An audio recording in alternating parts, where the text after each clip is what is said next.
It's time for the podcast yet again here on Rage Select. How are you guys doing? I'm Jeff, and who is with me today? Hello? Mr. Young Nicholas Hodges. Ah, Nick Young Hodges. Nick, have you ever had a nickname outside of the Ass Crusher? Have you ever had a nickname that like your friends gave you, or that you tried to get your friends to call you, or anything like that? Like, oh, hell yeah, but the Ass Crusher was kind of a cooler name to have, although it did get annoying after a while. Yeah, man, I had a whole bunch of nasty nicknames. Hodgepodge was probably... Everyone thinks they're being fucking inventive when they call me Hodgepodge, but it's not. Another one was Codger. Was another one. That doesn't really play much outside of Europe, does it? I mean, that's not a word that we really tend to use all that much over here. No. My favorite was Dick Hotjizz. Dick Hotjizz. Yes. Welcome to the Don Magic Memorial Podcast. I'm Jeff, and I've got Dick Hotjizz here with me. That's like, you sound like Charles St. Charles's like sidekick at this point. Well, Nick, you know what? We've had a lot of people ask you to come back on the show. It had been a while. I figured, you come back on. What have you been up to recently? What have you been doing? I haven't talked to you in a couple months now, right? Yeah, it's been a while since before Christmas. I think that was the last time we spoke. Was it? Every time I went through this exact same thing with Kevin, where I was like, "Kevin, when did we last talk?" He's like, "Game of the year, I think." And I was like, "What?" I'm still in shock that it's March. I look at the date and just go, "What the hell?" I mean, my birthday's in a few weeks. I'm just like, "Shit, taxes." I know it's another new year. Thank God, 2013 is behind us. I'm so glad. That's such a unlucky year. I'm thinking, but no, not much, man. I moved into a new flat out of my mummy's house. Hey, congratulations! Well, when I say moving out of my mummy's house, I mean like moving into the downstairs basement flat of the same building. So not technically moving out.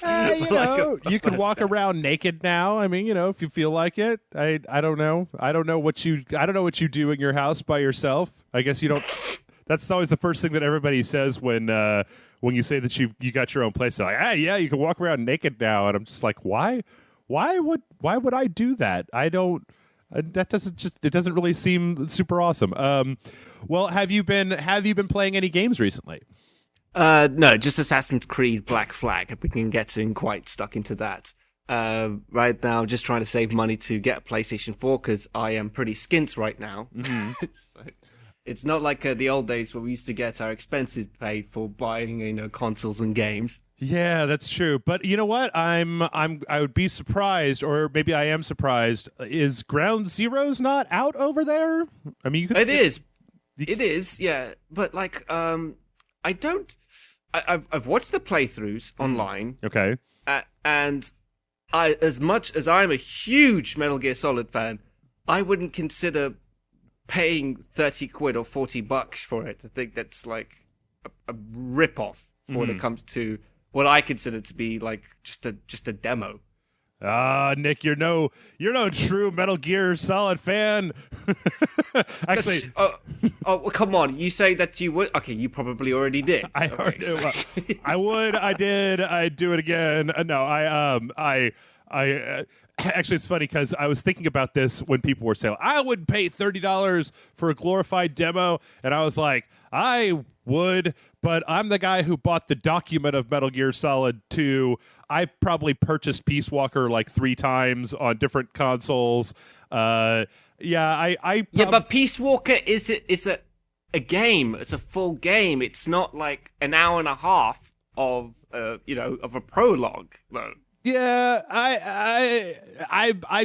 okay. I don't have any room to be objective on this point.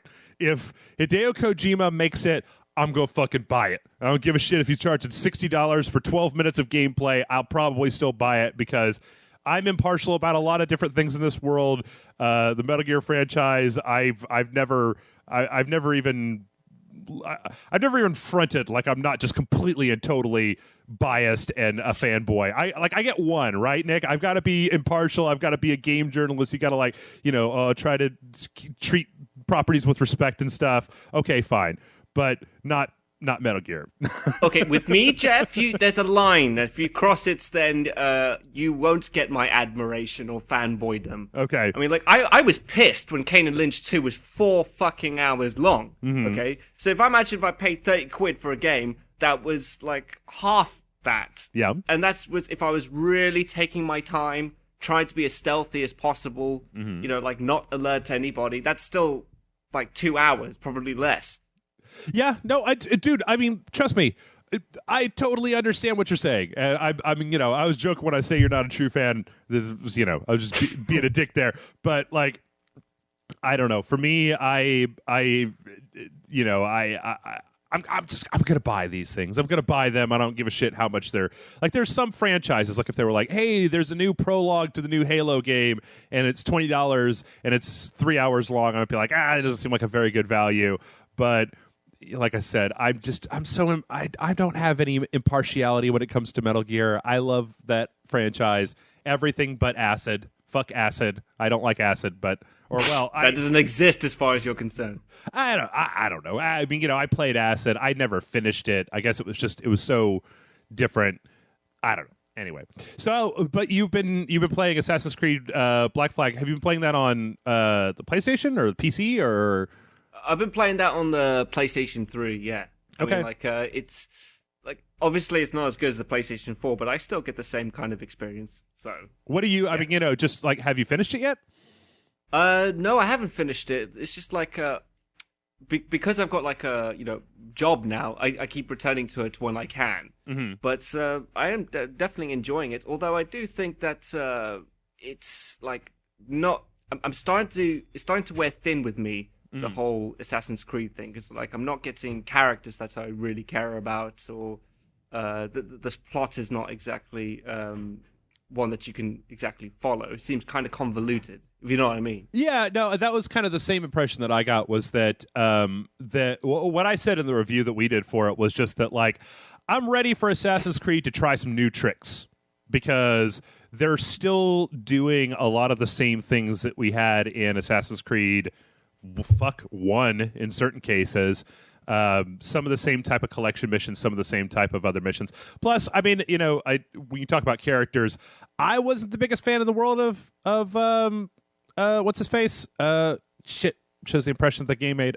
Shit, you made me blank as well. Assassin's Creed 2. No. The main character of Black Flag. Edward Kenway? Is that his name?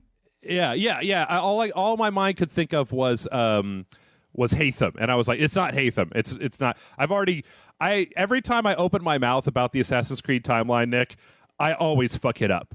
And people are always just like, no, it's just this is grandfather. It's that person's just cousin-in-law, and that didn't happen in 2. That happened in 2.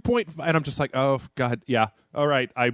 My brain is a sieve, and just information just falls out of it. So every time I open my mouth, I kind of like fuck it up. But yeah, I mean, you could do that. I mean, like, what bugs me about Assassin's Creed Black Flag is the fact that this guy, he's just a pirate, right? Mm-hmm. And he already knows all the skills of how to be an assassin, like of climbing and doing parkour shit. Mm-hmm. Like in the very first mission, I'm like, okay, he didn't receive any training whatsoever. Yeah. Okay, the Native American Indian Assassin's Creed 3. Maybe that's a bit racist, but I can kind of get why he may be able to do that. Well, it's still kind of a bit racist. So yeah, but Connor at least had like, as far as like being out in the wild and stuff. So like his movement through like the trees and stuff like that. I mean, they had a little bit. They had at least some kind of gameplay explanation, and then in Assassin's Creed 3, then he gets trained, right? He has his mentor that he gets trained by. But it's mostly how to fight, though. It's right. Not like all the other stuff. But still, there was thinking back to Assassin's Creed 3, I thought that opening sequence was way too long. So I don't know. Maybe if we could get something that's a step between Assassin's Creed 3 and Black Flag, because I mean, I know a lot of people who have said, we don't need another training montage for this asshole. But the fact that it's just like, this guy moves exactly like these highly trained assassins. You're just like, ah. Plus, I don't know how you feel about this, Nick, but sometimes, like, the one part of the Assassin's Creed series that gets a little bit on my nerves is I'm like, the whole parkour thing, that didn't exist back then. Maybe it looks a little bit different. I don't know. All I know is that I'm ready. I am ready for the Assassin's Creed series to go out on a limb and try some crazy new shit. Like, oh yeah. Like, yeah. I tell you what, Assassin's Creed, take synchronization out, because it's just a pain in the ass at this point, as far as I'm concerned. Like, having to climb up 12 different towers. I mean, at first it was really cool because you got the whole cinematic view and it was a nifty new thing. You got to jump off the buildings. But once it was a smaller map as well. Yeah. So, like, it didn't take as long. But what are we up to now? 1, 2, 2, 2, 3, 4, or Yeah, 4. That counts. Yeah, it's Black Flag, and then if you count Revelations, or I don't know, maybe you do, maybe you don't. But at least 6 core games where you've been synchronizing the world, and I'm just like, dude, just fucking take that shit out. Come on. Or let me or make it a thing where you go to the bottom level of the synchronization point, and you just go in a door, and you come out like almost at the very top. You just got to climb like 3 more things to get up there, because you lazy fuck. You just want to like climb. Why don't we have like an escalator or a lift or something just to take you all the way to the top? Well, can't we bother to climb the building? When I play these games, I feel a lot of times like the first thing that I gotta do when I play an Assassin's Creed game is all the chores, right? You got to go. Do all the synchronization. You got to go unlock a bunch of stuff. You got to do a few of these side missions over here, and then after you've done all this stuff, then I don't know. We can start messing with the main plot line. But maybe that's me and my desire to get all that stuff set up ahead of time. Because a lot of times in Assassin's Creed, if you spend like the first 4 hours of the game just like dicking around, by the time you get to the actual story missions, there's such a breeze because you've got all these upgrades and you've already unlocked a bunch of the world and stuff like that, that it's just like, whatever, it's fine, it's easy.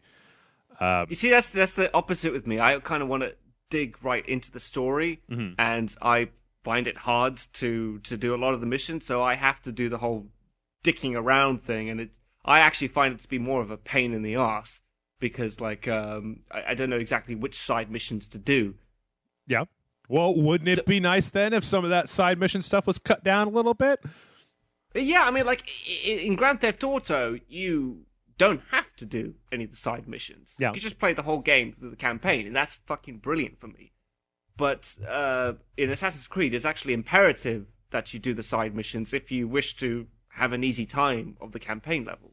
That's very true. Very true. Well, you know what? You mentioned before you got a job. Where are you working now, Nick? Oh God, you don't want me to tell you where I work. It's kind of embarrassing. I'll say that. Okay, porn store. Is that where you got the? Okay. You know what? Sorry, I'll tell you. But you'll probably tell Jason. He'll take the piss out of me. So sorry, whatever. I work in a clothes shop. Okay. At the moment, right. Just a part-time job whilst I work on my side projects, but just so I can pay for the rent and stuff. Okay. Well, what's embarrassing about working in a clothes store? I don't know, man. I worked retail before. Like, it's kind of. I don't know. I pictured Jason saying like, "He's a fucking fag" because he sells women's clothes to women or something. I don't know. I think that's. I don't know. I'll mention it to him though, Nick. I'll make sure to bring it up to him so that we can talk about it. All right. Record his reaction. I bet he'll have some stuff to say. Speaking of which, we've added actually a few people on the website that have asked about when or where they can see your side project. So maybe how's that coming along? Well, right now I'm working on a pitch to get some money out of an investor.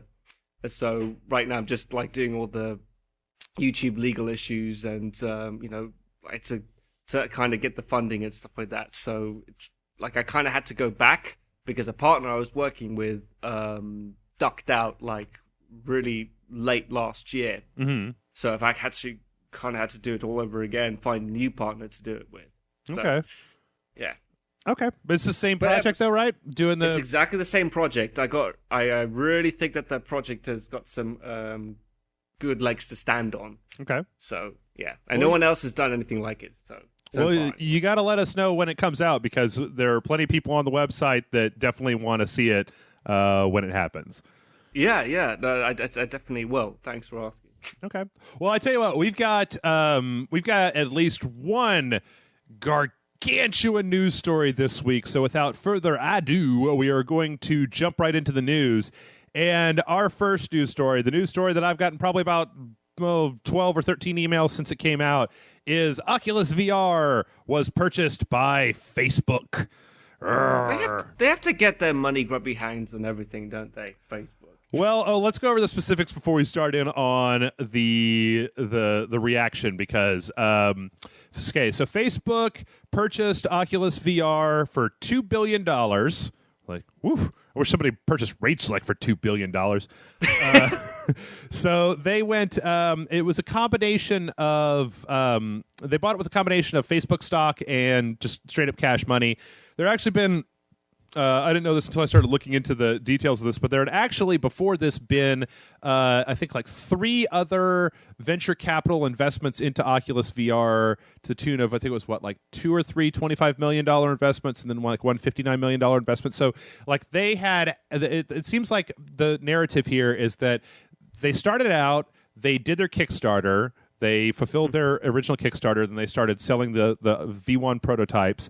Once the product started gaining like word of mouth and traction on the internet, it seems like there were some venture capitalists that came in that gave them money, which is probably, I don't know the timeline on this, guys. I'm really speculating. Let me know if I'm wrong, because I swear to God I am. But it seems, or I'm wrong. I'm wrong, and I'm not afraid to say that I'm wrong when I'm wrong. I don't have this up in front of me, but there was venture capital invested. I don't know if that happened before or after Carmack came in, or a few points between there, but then Carmack came on, and it seems like between the capital, between Carmack, and between the positive reaction we've seen out of the V2 prototype, that that raised Oculus VR's profile up high enough that they could be purchased for, $2 billion. That's billion dollars. Do you know what $2 billion could do for a company? Like, holy shit, that's a lot. So anyway, that could make the Batmobile. That's like spending money that Bruce Wayne has. Yeah, exactly. Oh my God, what if Bruce Wayne what if Wayne Industries bought Oculus VR? You know what? He wouldn't even like make it available to the public. He would just like have it in his own little warehouse, so he could make like little gadgets for something. Batman is a dick, man. We were all gonna get that Oculus VR, but so Facebook came in and bought Oculus VR, and what happened first? Well, Nick, what do you think happened? What do you think was the very first thing to happen on the internet when this news broke? I don't know, actually, because like for me, I'm thinking that it could be a cool thing because now they have actual serious money behind them to make it publicly available. But I'm guessing the geek community got pissed or something. Oh yeah. Everybody jumped up and said, "What? It's over. Fuck it. You're done." Blah blah blah blah blah blah blah. Well, they're not done. They were bought for $2 billion. So how the fuck are they done? Well, okay. So I want to run down a few things here, but I feel like before we start, I just need to say that, like, Nick, when you've been doing this kind of stuff and just looking at stuff online and acquisitions of companies by other companies and stuff, I know maybe it doesn't always seem this way, but I'm an optimist, man. Like I want all this shit to work out, and until there used to be a time when I was younger where where I was just like, yeah, fuck the man. I mean, I have been personally fucked by corporate entities and like bullshit. We decided to restructure the for Q2 and suddenly you don't have a job anymore. Bullshit like that. Like I've been on the receiving end of having a company. I have friends who've had companies that have been bought by their companies and been gutted, et cetera, et cetera. But at the end of the day, I want to believe that these people are not stupid and that they're not, because I think that a lot of the knee-jerk reaction to this was, oh shit, well, Facebook's just going to make the Oculus Rift into like some kind of social media Facebook viewer. Like the only thing that was going to you were going to get your Oculus Rift, you're going to put it on, and all you're going to be able to do with it is look at Facebook in 3D or something like that. That is so. I feel personally that's kind of short-sighted. I mean, do you remember when Disney purchased the right for Star Wars, and the very first reaction people had were, "Oh shit, no, that's going to suck," and then a few minutes later, like, actually, they can't fuck up Star Wars any more than it's already been fucked up. Okay, maybe it might be a good idea. Well, the other the other good example from Disney is Marvel, right? Because Disney bought Marvel, and everybody's like, "Oh, it's all over. Marvel's fucked." People thought that Mickey Mouse was going to be appearing along Spider-Man or something, and they actually turned out to make some really good movies. Yeah. Like Thor was a good film. I thought that was going to suck balls when it was announced, and I was pleasantly wrong. Pleasantly surprised. So let me go down a list of things that I think could be positive about this. Now, before we get done, we will also talk the gloom and doom scenario, but here's a couple of things that I would like to, that I've been thinking about this all day long. There's a couple of really good articles over on Gama Sutra that I think the people should probably check out about developer reactions, industry reactions. But here are some things about this that I think could be a really good thing for them being purchased by Facebook. All right? Go ahead. I was thinking, we had a story a little ways back where Oculus put out a statement saying that they were having a hard time finding materials to build the prototypes with. Like, they had a limited number of materials left to put together the prototype units that they had. Well, if anybody out there has the muscle like fab facilities and actual manufacturing places into getting Oculus VR the equipment that they need to actually be able to create these things, it's not just Facebook. Like, any big, huge company could probably do that, but Facebook has a lot of muscle and they've got a lot of leverage. So if there was going to be a part shortage, it's possible that this may fix that. Number two, this is the one that I think is actually really interesting, is that the Oculus Rift and Oculus VR right now, at least to me, Nick, it seems like it's a very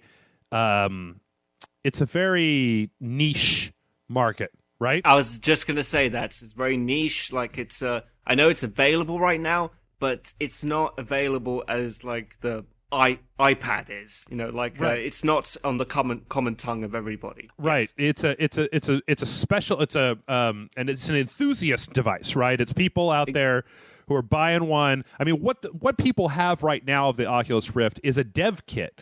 It's not even a full retail device. It's just that it's so interesting that people have kind of turned it into, hacking support into different games and stuff like this, which is cool. But what I could see as a scenario, like where Oculus VR runs like they had been doing, right? They take their venture capital, they keep making prototypes. They finally get a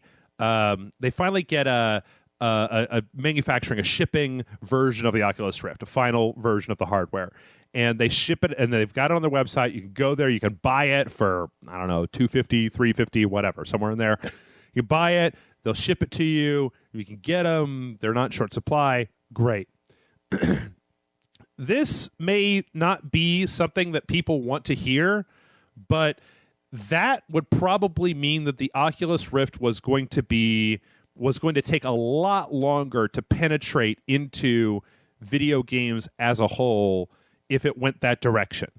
If this was a device that you had to mail order off of a website and you have to know what it is, you got to go there, you got to buy it, you got to wait for them to build one or whatever, and then you send it out or whatever, that's fine.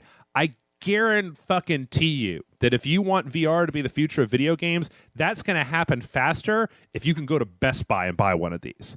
And Facebook absolutely, yeah, has the muscle to be able to go, you got a shipping one, we're going to put pressure on people to push this shit out into the retail channel where it may not have been before. Because you know what? I once again, could be totally wrong here, Nick, but the impression that I get from my experience over the years is that scrappy startup Kickstarter companies don't have the muscle to push an untested, unknown piece of electronic hardware into the retail channel. Like, Walmart's not going to stock these things from Oculus,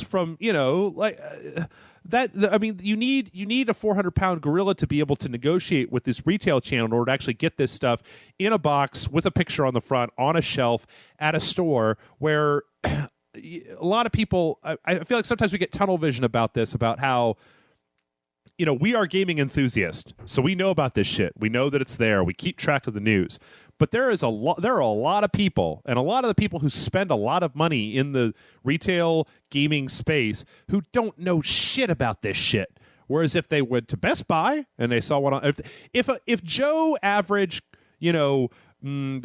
call him Joe average, not casual gamer, but just like moderate gamer, right? Like guy who plays some Call of Duty, plays some Madden, plays, I like Assassin's Creed. He plays a few different franchises a year, but he doesn't spend his time on gaming websites. He doesn't spend his time digging into Reddit threads about things like that. If that guy's like, oh yeah, that, and then he walks into Best Buy one day and there's the Oculus Rift sitting on the shelf. He's like, oh yeah, I've heard about that. That seems really cool. Let's see, does it... Yeah, okay, well, this is the whole thing, right? Yeah, I think I'm going to try this out. I'm going to take it home, and I've heard good things about this. My friend has one. Like, you're probably going to have a much better chance of having this thing get out into people's hands if somebody can walk into a Best Buy or a Walmart and buy it. And from that point, that's where we can start to experience technological innovation when it comes with virtual reality.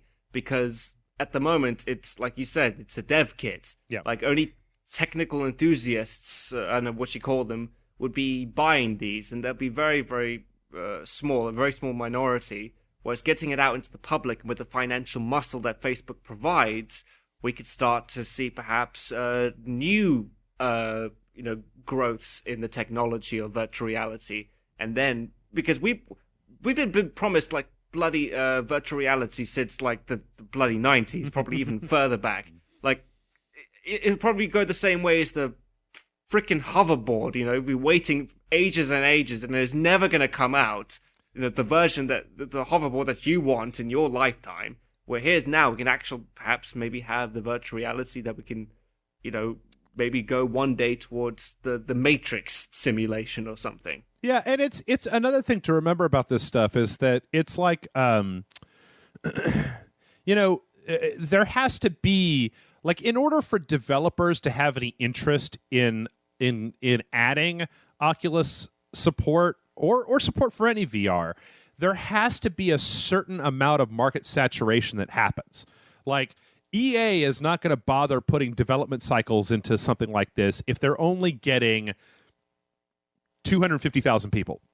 Even that, 250,000 people is probably too low for them to bother adding support for this device into games, because they need this to be the thing. They need this technology to be widespread enough that people out there want it in the games. And yet they try to shove PlayStation Move down our throats. Like, I'd be way more supportive of Oculus Rift in Killzone than bloody PlayStation Move. I think it's ridiculous. But the thing about that is that, once again, I feel like that's a saturation thing, right? Like, how many PlayStation Move kits did they actually sell?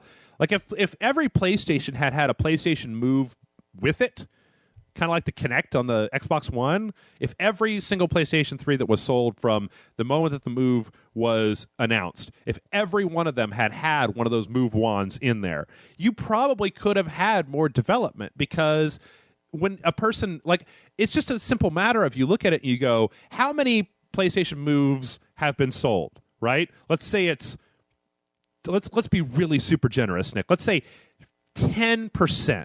Let's say 20%. Let's say 20%.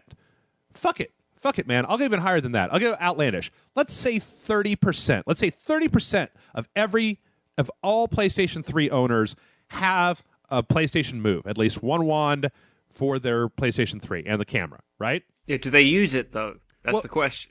But at a certain point, it doesn't even matter. Because if you're a developer and you're going to make a game, are you going to make a game that, at best, if every single person who has this device buys it, is only going to hit 30% of the market share for the PlayStation 3? Like, who gives a fuck about that? Make a game that uses a controller, and you could potentially have 100% of the PlayStation 3 market share. So the thing is that if Oculus VR is something that a small group of people on the internet has, it'll probably remain smaller, whereas if you can get it further out there, if you can push people who don't even know about it to want it and buy it, then the sooner that it becomes a thing that everybody has, then the more pressure there's going to be on developers to make applications for it. Could they perhaps make it cheaper than $3,000? What? What do you mean? But isn't it like, how much is it? Like I thought it was like $3,000 or something. Oh God, no, Nick. It's the first generation was $300. The second generation is $350. That's been one of the biggest selling points for it. Has been that you finally have a VR rig that you can get for under $400 at this point. Okay, fair dues, but it's still the same price as the console. Yeah. I mean that's very true. But this new one, I mean, they just last week announced the Dev Kit 2, which has a full 1080 resolution. They also have a new technology they've got built in where it cuts frames out as you move your head, so that there's not as much like smearing of the screen. It also, the new one has motion tracking. So I mean, it's still pricey, and it'll probably be less. That's another thing to maybe consider about them getting purchased by Facebook, is that it's possible they might be able to sell at cost. Or like if Facebook is paying the Oculus VR team's salaries out of their overage, it is possible that we might even get a cheaper version of the Oculus Rift, because they as a company don't have to survive on the profits of the hardware. They can get paid by another entity to simply research and develop that stuff.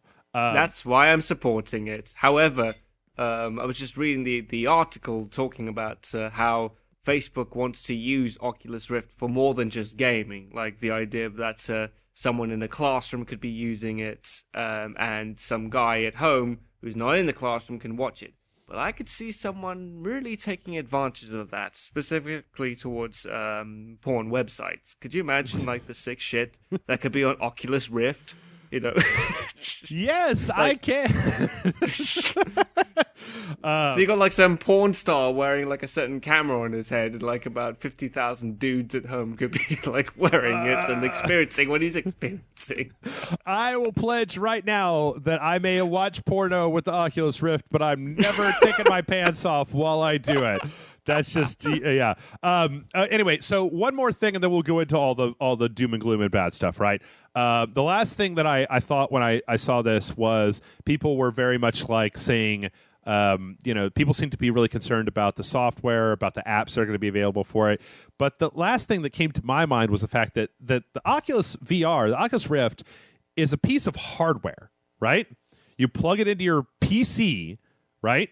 And if there's ever been If you look at all of the video gaming systems that are out there right now, there is no system out there that is more open than the PC. So let's just say the worst case scenario. Say Facebook fucks you, and their software they want to run on top of it all has this Facebook integration. It's all garbage or whatever.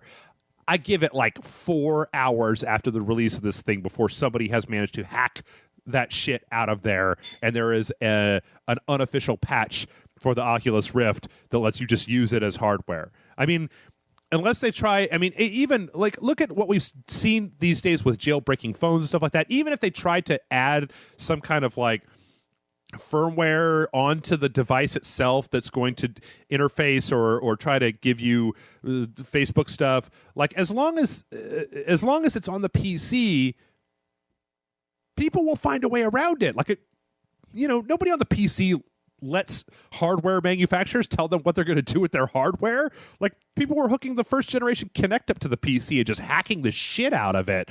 People have hooked the PlayStation Move up to the PC. But if you can get access to it on the PC, chances are that some group is going to probably be there day one, just like, well, we stripped out all the DRM, we took all the Facebook out of the drivers, we made the frame rate faster, and you can now use it with every single game that mankind has ever created. So why are people bitching? Well, let's get to the doom and gloom side, because there. The idea, a lot of the stuff that I'm talking about is dependent on Facebook not acting like a giant jerk off.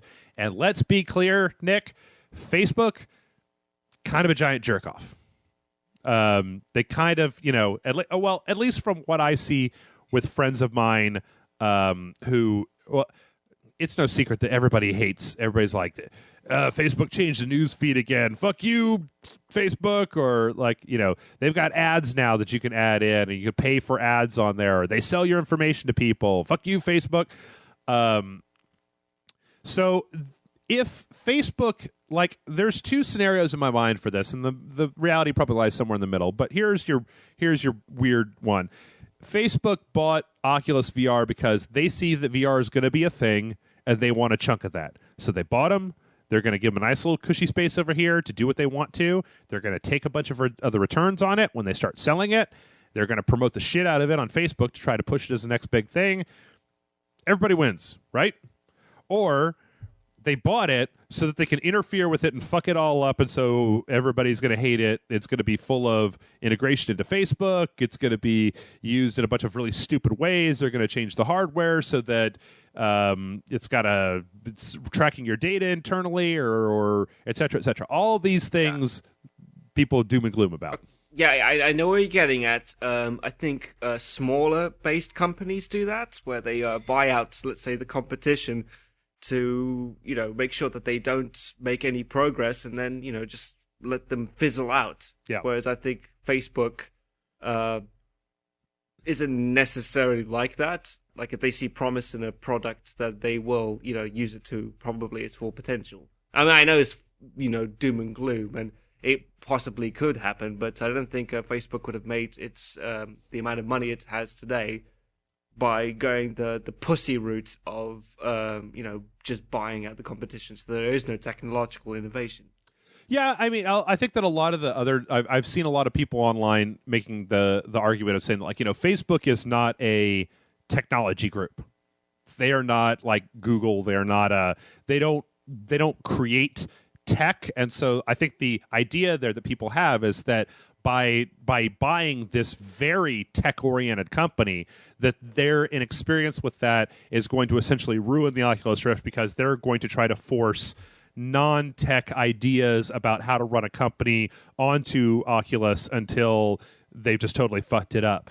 I personally, like I said, I'm an optimist. I'd like to think that Facebook wouldn't spend $2 billion to buy a company just to fuck it up. To look at That's a serious chunk of money, to be honest. And, like, let's just say that if they hadn't bought it out, what was gonna be Oculus Rift's, like, grand plan at the end of the day? Like, just carry on being this, like, quirky, like, innovative company that eventually kind of goes nowhere. Well, unless someone else bought them out first. I mean, I think that there is a. All right, I think there is a, like, we look at how Oculus, how that company functioned in its early days, right? They did the Kickstarter, they sent out the dev kits, they started selling dev kits, they were able to make money, they were able to get some investors that were going to want to return on the investment. They probably could have continued down along that line, basically refining the Oculus development kit until it became a retail product, selling that retail product on their website, having the momentum of just the coolness, the cool factor of the device be the primary pushing power towards making them a bigger and bigger name. I seriously doubt that they would have become a household name. I don't know. I mean, I don't know that many people who don't know the name Oculus now. Of course, I hang out. Well, yeah, think about this. Yeah, the social community that you and I hang out with. Of course, everyone fucking knows about the Oculus Rift. Well, that's true. I'm talking about, like, our, friends and family who aren't into the, geek culture that we're into. It's true, but it's also very possible that it could be. I mean, it could be the sort of thing where you see this first generation as they're starting up, they finally launch a retail product, more and more developers start doing it, more and more people start showing it to their friends and their family and stuff like that. They get to a point where they're making enough money that they can invest some money into advertising, run a few TV ads, or maybe make a deal with, they already have some deal with Steam, to make a deal with some developer that'll start pushing this stuff or whatever. It probably, like, I guess here's what I'm trying to get at is that there was a very clear line where Oculus could have kept doing what they were doing. As long as they kept doing it smart, they could have been successful. They also could have had the bottom drop out at any point in time. Like, materials are unavailable. This latest push didn't happen. Everybody's already got one that's going to buy one. We can't get it into other people's mind space, and they could have gone under. What we're probably seeing now is with the Facebook integration is that there's going to be an acceleration of that name into people's minds. which means that they've probably sped that whole timeline up to the point where it's going to be a lot easier to fuck it up, maybe. But there's probably also a much better, faster chance of paying out the promise that the Oculus has so far kind of promised. I don't know. I'll say this, like, no matter how you actually phrase it, the owners of Oculus Rift are definitely not getting fucked. You know, like, could you imagine someone say to them, "Listen, we've got $2 billion from Facebook, but they might try to fuck us." I'm like, well, fine. I just got $2 billion. Like, I could quit my job right now to just be set for life. There's also another contingency of people. There's two more kind of aspects to this to talk about. One is a contingency. I've actually talked with people. There's people that I know that have talked about when you get a company large enough to the point that it gets bought out by a larger company, right? This almost always there's going to be some amount of damage isn't really the right word, but there's probably going to be some amount, even if the other company has your best intentions at heart, there's an integration process that's probably going to involve some shakeups on the side of the original company. Like, it's not going to be the same company probably after it gets absorbed by a bigger company. On the other hand, there seems to be a bunch of people, like I was reading a news story before we started here, of people on Kickstarter who are demanding their Kickstarter pledges back from Oculus.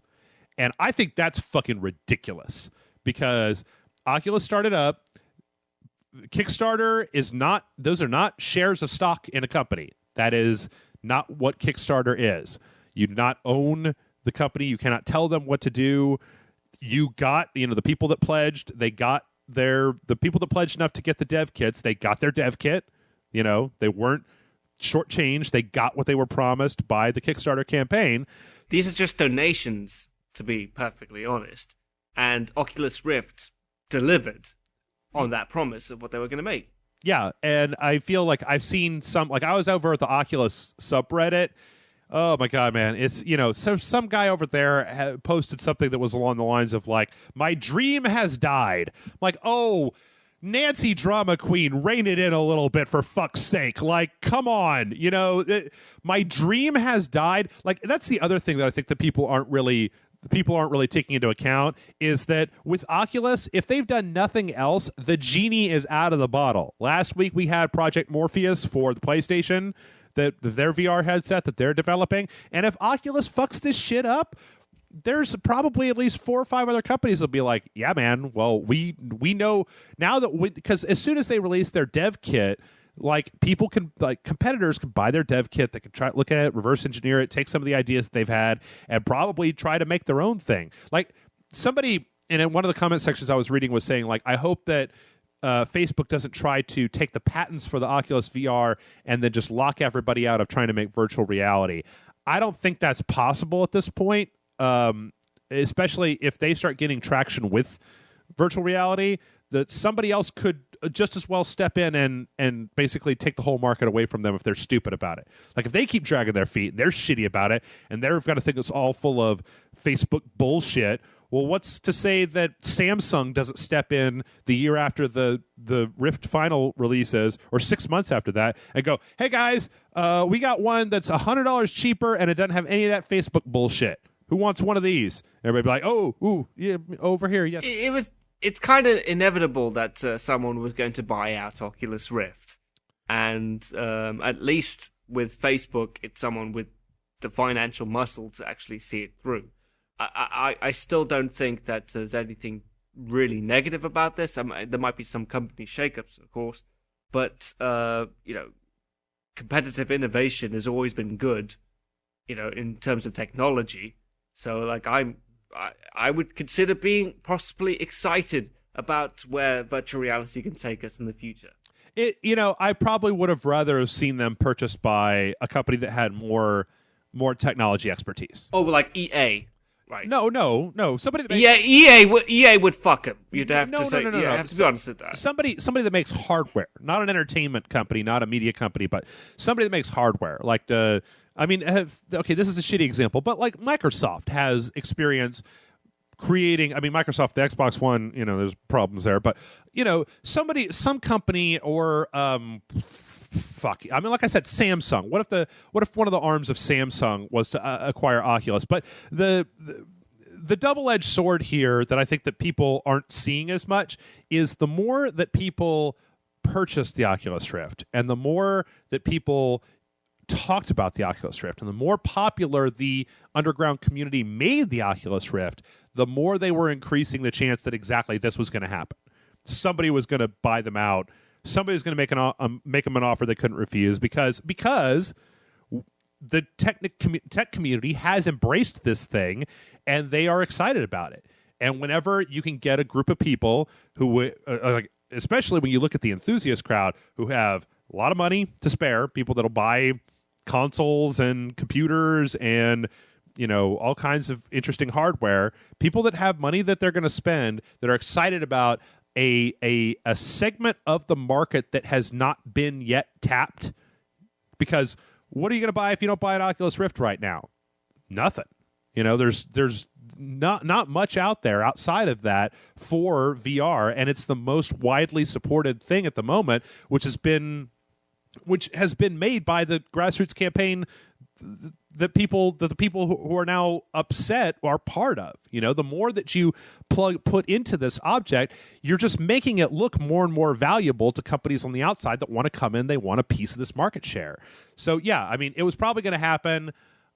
I think I probably would have rather seen a company that had more of a hardware expert. But then, who knows? Maybe that's not even the right thing. Maybe if Samsung had come in, they'd have, or I don't know, pick a company. Sony hardware division comes in and buys the Oculus Rift, and then they go, well, okay, you're being absorbed to this Sony hardware division. We have our own way of doing hardware rollout, so now you're going to need to conform to our internal tools, to our tech specs, to these sort of things. Like, maybe it's a good thing that the company that bought them doesn't have any hardware experience, because maybe the guys at Facebook are like, well, we don't know how this shit works. Let them. They've done a good job so far. Let's just support them and help them out.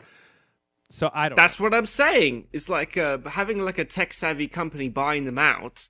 Like, they'll probably be put onto the back shelves or be like forced to do things a certain way. Whereas Facebook only does like social networking and all of that. So they might be given more freedom in this case. Yeah. I mean, I guess for me, what it comes down to is, I was thinking about this while I was driving to get my lunch today, and I came up with the perfect analogy. Right, this to me is like this is the tech world equivalent of Ben Affleck as Batman. Like, what? No, stick with me here, Nick. It's good. It's good. Trust me. Okay. Facebook. People don't like Facebook. Buys Oculus. People like Oculus. All right, and suddenly everybody's like, "That's it. No, it's over. It's done. It's all fucked. It's all fucked and ruined. It's dead. I want my money back." Notch isn't, he's like, I'm not making Minecraft for Oculus anymore because Facebook creeps me out. Like, just fuck. No, it's all over. This is 24 hours. This is not even, nothing has changed outside of the announcement that they've gotten this money. We have not seen any changes to their methodology. We haven't been like, well, they didn't even say you can't buy the V2 prototype. They're still selling that. Like, nothing has happened outside of this one bit of news, and everybody's instant reaction is that it is the apocalypse. Like, that's what's happened. It's all over. It's fucked. It's done. Your favorite band just signed on with a record label. They're a bunch of sellouts. Fuck those guys. Whereas I tend to take the argument of, let's wait and see what happens. Because I got news for people on the internet. I got news for you, Nick. You're not going to make Facebook unbuy Oculus. That's done. So the best that we can hope for is that they don't fuck it up. And if they do fuck it up, that somebody else comes in and takes over, and that you've got an alternative. But like, I guess just like the caterwauling, the wailing, the gnashing of teeth, my dreams are over. It's all fucked. And it's like, we don't even know yet. This could be the best thing that ever happened to Oculus Rift. And I think that just taking this piece of news and making a whole series of assertions based on it and saying it's all fucked and done, I've seen that happen numerous times on the internet, and guess what? It doesn't always work out that way. Sometimes it's fine. Sometimes it's not fine. Like there are huge amounts of examples of times, like we was talking about before, Marvel and Disney and Star Wars. There's exactly, yeah. I mean, I think like if worst thing that happens, they screw up Oculus Rift, and another company makes a rival version that is better. Yeah, and these companies start like trying to produce their own Oculus Rift the same way Xbox had with Kinect and PlayStation had with Move. Like then we could start seeing real progress instead of like half-hearted promises that we've seen for like 2 decades. Yeah. So I say I know that I know the only people listening to this are fans of Rage Select. So my Rage Select family, please, let's just see what happens and not just throw it all away, burn it all down because this one thing happened. Like I said, you know what sucks with me? What's that? Is that unlike many people I've used the Oculus Rift, but because I bloody well wear glasses, I couldn't see jack shit of what was going on. So the experience was lost on me. I couldn't so when someone came up to me, was like, "So how was the Oculus Rift? Was it badass?" I'm like, I think so. Are you nearsighted or farsighted, Nick? I am nearsighted. So you can see up close without your glasses on. Yes. So when you weren't obviously wearing your glasses while you were in there, were the screens too close to you, or what was the disconnect? Because I mean, like I wear glasses and I did it as well, and it didn't seem like that much of a problem because you're not actually looking far away. It's more of a simulation of what's far away from you. Oh yeah, and I'm completely blind and I have like astigmatism, so like I could see very basic shapes. I could tell like I was walking up some stairs or into a corridor, but it was all like shapes and colors. So I went into one room and the guy next to me said, "Oh, you fell." I'm like, "I did. I really couldn't tell, mate." I was like, "Can I go again?" He's like, "Sorry, that's you can only go as long as you live." I'm like, "Well, that's kind of bullshit. I was only on for fucking 5 minutes."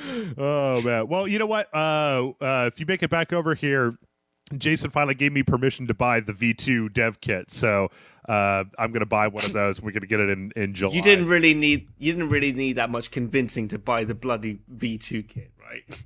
I didn't need convincing. I wanted to buy the V1 kit, except that by the time I got around to looking at it, I heard that they were this close to putting out the full 1080 V2 kit, so I wanted that instead. Good for you, mate. Yeah, nice one. All right, that's Oculus. I tell you what, you guys. I mean, I've read a bunch of the comments on the website for this stuff, but down below, I'd like to hear you guys chime in, let us know what you think. But we're running a little bit over, so we got a lot of email this week, so we're gonna whip through the rest of these news stories lickety split. Oh, all right, Nick. Assassin's Creed Unity. This trailer. It's coming out this year, holiday season. We are in Paris during the French Revolution of the 18th century. There is a trailer out there. It's really kind of sparse, just a little bit of looking around. What'd you think? I'll be honest with you. I kind of saw it coming because, like, I saw when I was playing Assassin's Creed Black Flag, there are moments where you play, like, in the future, actually, present time or whatever it is. And you can read certain emails in the company that you work for, and it says about different times that they were considering taking the game franchise in. Like one was in ancient Egypt, samurai times, and then the French Revolution. And to me, the French Revolution made the most sense because that's when the most kind of deception and espionage was going on at the time. You didn't know who to trust. There were turbulent times. Things were going to be changing in such a massive way. That seems like the most interesting place to have a game set, rather than having it set in, during samurai times in, 16th century Japan. Yeah. So I fully expected it. When I saw it and I saw the guillotine, I was like, yeah, I knew that's where they were going to have it. So, I mean, I love the setting. It's like a fascinating period of time. And it makes sense. It's straight after the American Revolution, which we saw in Assassin's Creed 3. Mm-hmm. So it's a progression. It's we're actually going forward into the future now. I think that I'm going to be very happy to get back to a European city in the Assassin's Creed franchise, because it means we're finally going to have some actual fucking tall buildings to go on top of, instead of the kind of piddly tall buildings that we had in Assassin's Creed 3 and Assassin's Creed 4. I think that, though, it's interesting, though, because it looks like this is going to be PS4, Xbox One, PC. It's going to be next gen, and I couldn't tell. Like, I'm starting to have a hard time being able to tell if the trailer that the trailer that we've seen so far is pre-rendered cutscene or actual gameplay from the engine of the game. I'd highly doubt it was something from the engine. I think it was like a pre-rendered cutscene. You think so? Like they're still making it. Yeah. Like that's how I see it. Like, we're not going to see anything new for quite a while. But, that was mostly just environment. Like, most of what was in there was just environment, and then there was that one shot of the main character. So, I don't know. But all I know is that if that was not a pre-rendered cutscene, it was pretty. And I got to tell you...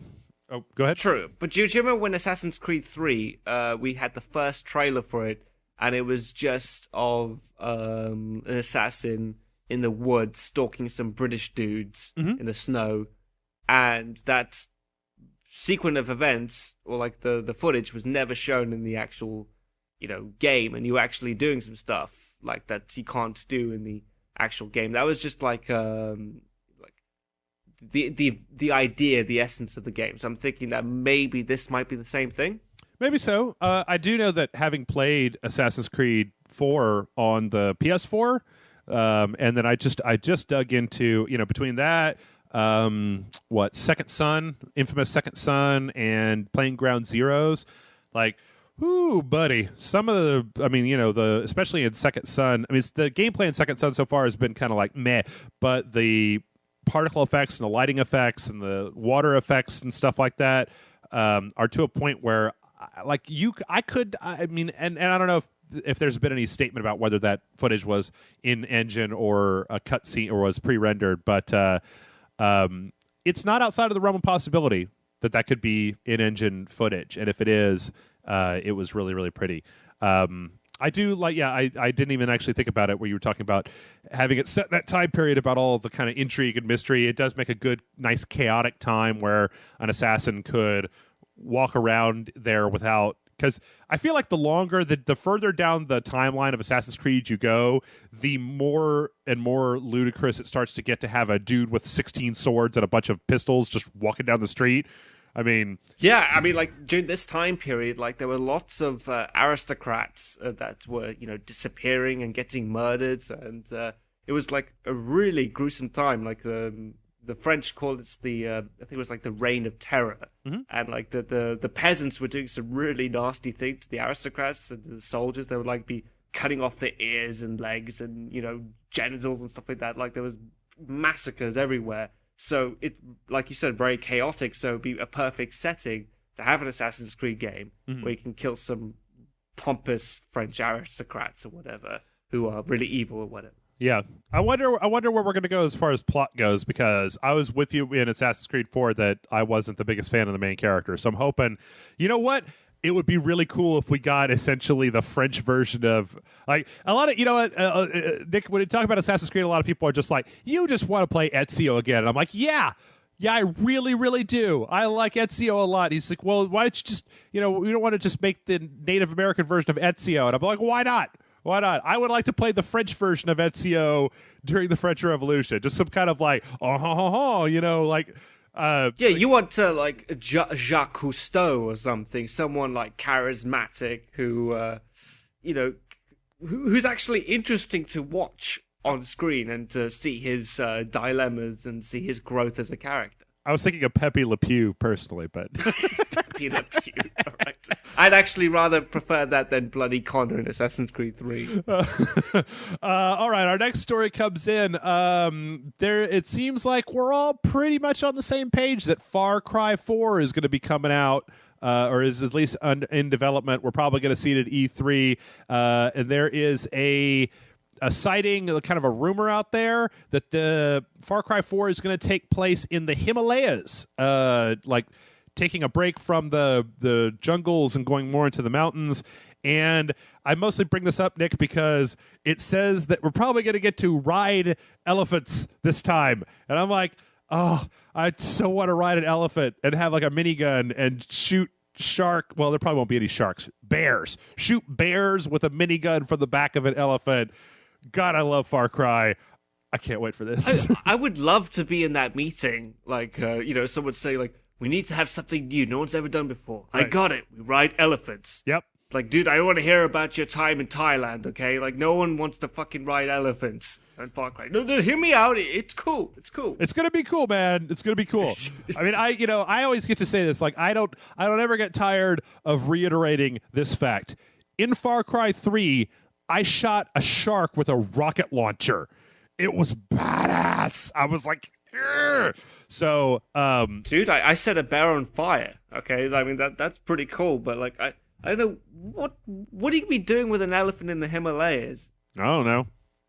I don't care. Whatever. Shouldn't it be too cold in the Himalayas for an elephant to be wandering around? I have absolutely no idea. At this point, there doesn't seem to be a whole hell of a lot of information outside of the fact that it's probably going to be next gen Xbox One, PS4, PC, and that we're probably going to see something at E3 for it. Ubisoft doesn't look like they've really announced anything outside of the whole Himalayan setting and the ability to ride animals. So I don't know. Right. Okay. I mean, to be honest, I think the plot of the Far Cry games so far. I mean, Far Cry 1 was okay. I actually quite like the plot for Far Cry 1.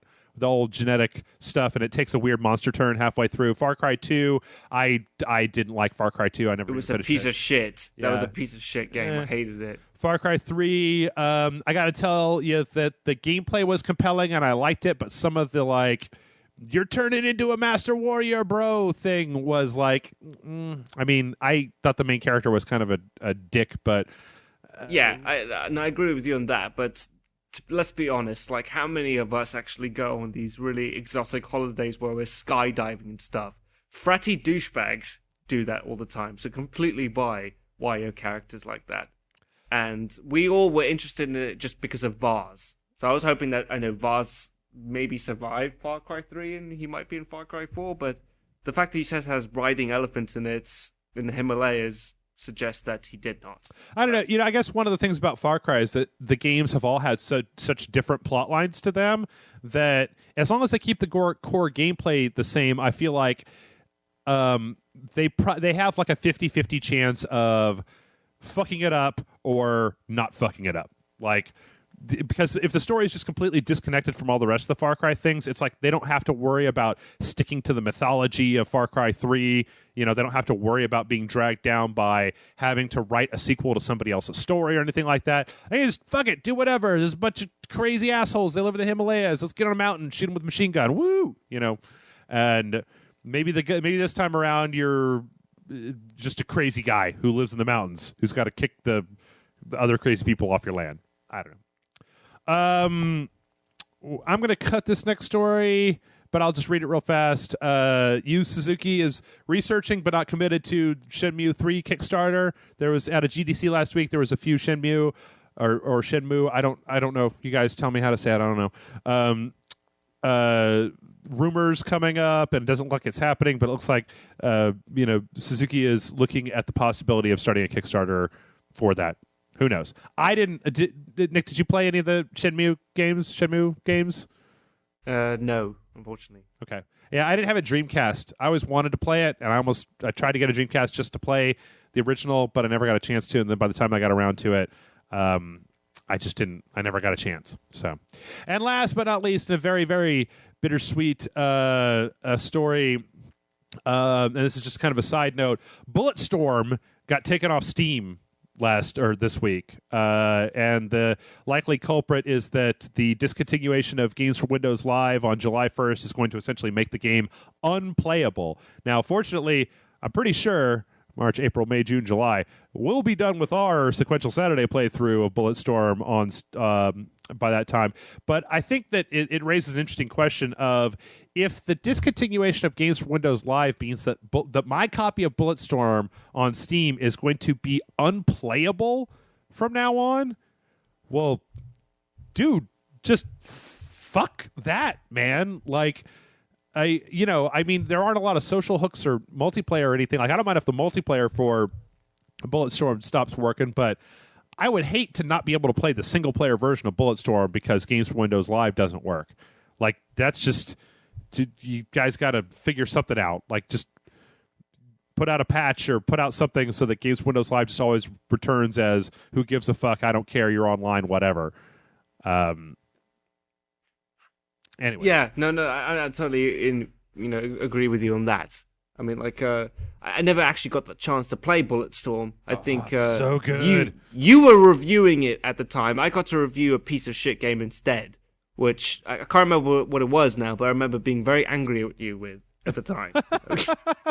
Because Bulletstorm seemed like so much fun. When did that come out? That was 2011. Were we even reviewing games in 2011? Were we? Yeah, we were. Okay. I swear we were. Yeah, you and Jason got to play it, and I had to play something that was really lame at the time. Let's see if I can find a listing of February. Okay, so that came out. Bulletstorm came out February 22nd of 2011.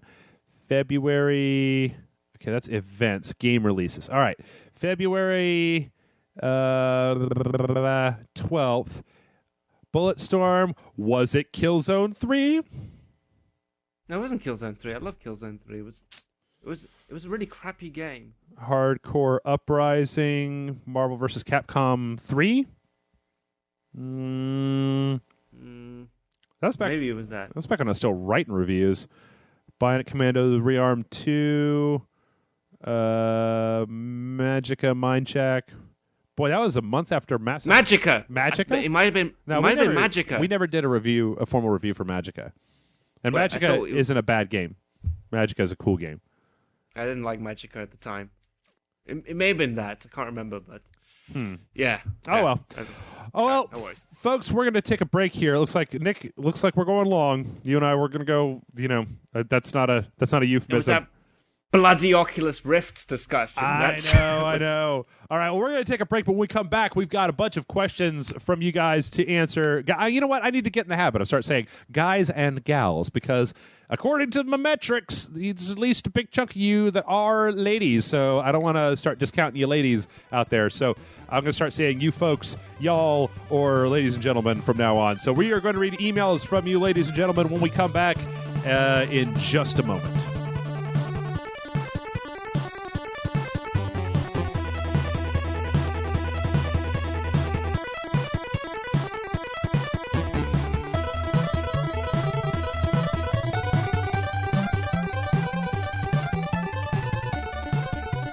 And we are back.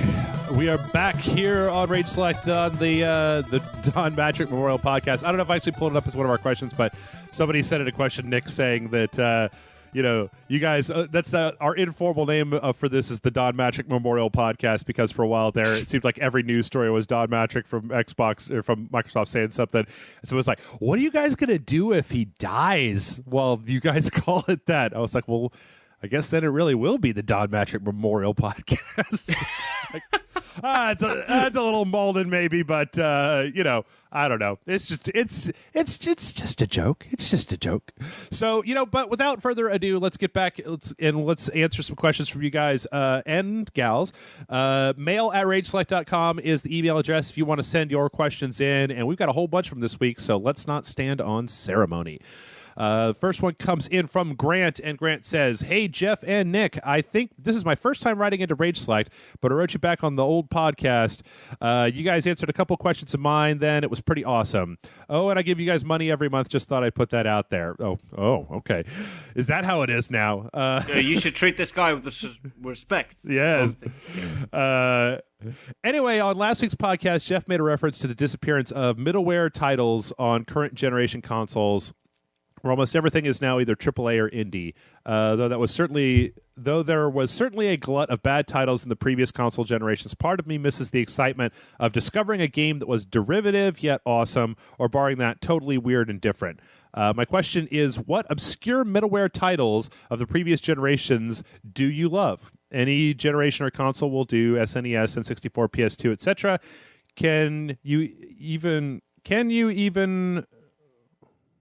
Or even, I'm just going to rephrase this, or even similar games of the current generation.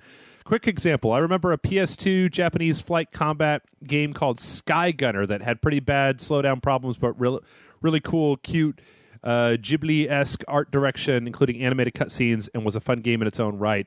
I don't know how many other people know about it. Thanks again for your time, guys. Sincerely, Grant. P.S. Jeff, Rayman Legends was amazing. If you ever get the time, give it another shake. Yeah, probably not, Grant. Sorry, I'd like to, but my dance card's pretty full these days. So Nick, what do you think? Do you have any examples of games that you really liked that were maybe not very well known in any of the previous gaming generations? Well, you say not. I was going more along the line of like middleware titles, so not technically AAA, but still quite popular. Yeah. I'm probably going to get some flack for this, but does the Alice in Wonderland games count? Those really sick, twisted ones where she's like in a mental hospital and stuff. Yeah. The original Alice, and then Alice 2. Yeah, I never played Alice 2, but I remember the first one I thought was really cool and something different. So, yeah. I'm trying to think of some stuff. I mean, obviously the first one was, and we kind of mentioned it before, Bulletstorm. I never got the recognition that it deserved. As I thought that was a really, really fun game. Let's see here. Let me think of some stuff. I mean, there's a lot of stuff. It's just a question that it's a question of what do you count as middleware and what do you count as games that people don't know about. I mean, there's a lot of stuff nowadays where folks know an awful lot about certain games. I'm actually looking at some threads here. That's a good one. Alpha Protocol, I thought was like it had loads of bugs in it, and there's certainly lots of problems with it. But I generally quite enjoyed that game. I loved the storyline and what you could do. Like I think that there should be more RPGs with spies and espionage and that kind of thing. I mean, like the direction you could take is limitless. There's some pretty good ones. Binary Domain came out a couple of years ago. It was kind of Gears of War, Terminator stuff. I thought that game was really undervalued, and I thought that it had a lot to offer. There's another one, Vanquish. I never thought... Remind me what that was again. Vanquish was the... what's the developer's name? Was it Shinji Mikami... who did the combat director from I believe old Resident Evil, and it was a game where you played as this guy that had a prototype like mech suit, and you were on this Russian, or it was on a space station that was being invaded by space Russians, and you had this really like fast moving mechanic where you could slide on your knees and like... Oh yes, I know. Was it kind of like the Metal Gear Solid Raiden kind of thing? Yeah, it was. It was kind of like that. But you would like. I remember it had like a heat thing, and the main character smoked, and there were all these giant over-the-top mech people. And it was a really small game that I know that a lot of people didn't really play a lot of. And the same guy, looking at his list. Oh, actually, that's another good one. Well, looking at his list of works, it's actually not his, but this was a spinoff. But I never really heard that many people who were big into the Onimusha series. Do you remember that? No, I never even heard of it. It was back on the PlayStation 2, and it was like it was kind of like a survival horror game, but it took place in like feudal Japan. So it was like you were a samurai, and you would be hacking up like zombies and crazy monsters and stuff like that. It's a much older game, but one that I remember. I played the first one, and then I think the second one had. The first one was famous because the main character was modeled after a Japanese model, a male model. So his face was recognizable to people. And then the second one, I believe it was, let me just look it up here, had Jean Reno. Yes, I played that game. Or was it the third one? No, I think it was the third one. No, I mean the third one. Yeah, it probably was, but like... it was the third one. Like, you either play as Jean Reno or as the other guy. Mm-hmm. So it kind of went back and forth between either you being in Paris. And I love, like, the opening. Like, it's just average civilians in Paris doing their everyday thing, drinking coffee or whatever. And then suddenly all these fucking demons just come out of nowhere with samurai swords, start slashing shit up. And Jean Reno's, like, with a machine gun, you know, like, mowing them down. Yeah. I like that one, yeah. Yeah. I thought of another one. Okay. Did you ever play the game Obscure? Ooh, no, but I know what you're talking about. It was like a survival horror game, but it was set in a high school. Mm-hmm. And what I really enjoyed about it was that it could be co-op, like on the same screen. Mm-hmm. And so I used to play that game with my my brother. And it's you could play the game, and if you weren't careful, one of the main characters you're trying to protect dies or whatever, or your friend's character could die. Mm-hmm. So it was like Resident Evil, but set in a high school. This is around the time when like the Faculty came out and stuff, you know. So like the teen horror genre was pretty big. So I really like enjoyed that. I was also thinking about the Darkness 2. Not the original one, but the second one. I really, really enjoyed that game, and it seemed like it was one of those things where just not a lot of people had a lot to say about that. Like, it just kind of came and went. Didn't we review that? Yeah, the Darkness 2. Mm-hmm. Yeah, I wasn't too much of a fan of it. That's a good one. I'm just looking around at lists of games here. The original Army of Two. That was good. In spite of myself, I really enjoyed that game. Like, just really had a very good time. Had a very good time with that. So I don't know. I mean, I think that they're like, it's hard to make a definitive statement like this, but it seems like a lot of times, or at least these days, it's a lot harder. In the last console generation, there are plenty of bad games out there. There are no mistake. There's plenty of bad games, but the amount of the cost that it takes to make a video game in the last generation, it seems like it's harder to put out a game that's just straight up fucking broken or messed up. So yeah, you'd think so, but that's not true at all. I think there's tons of fucking shitty games out there that you and I had the pleasure of reviewing and playing. Yeah, that's true. That's very true. I don't know. Tron Evolution ring a bell? Yeah, but I guess when I think about like back in the old days, I mean, like, and I'm talking about like NES days, right? Or even SNES days, that like it was so much cheaper to create a game that you had so many more games that were just straight up fucking shit.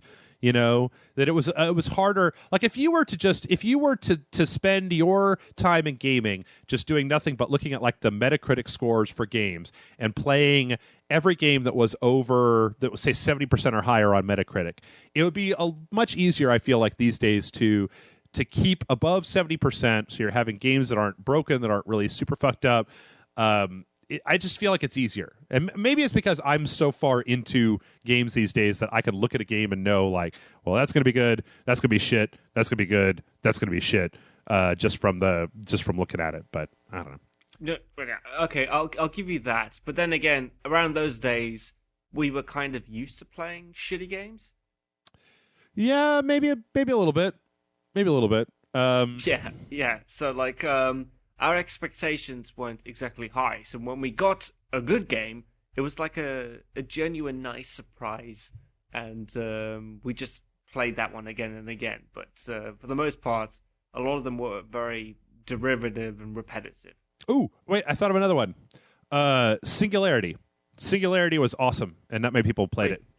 Wait, remind me what that one was again. That was the...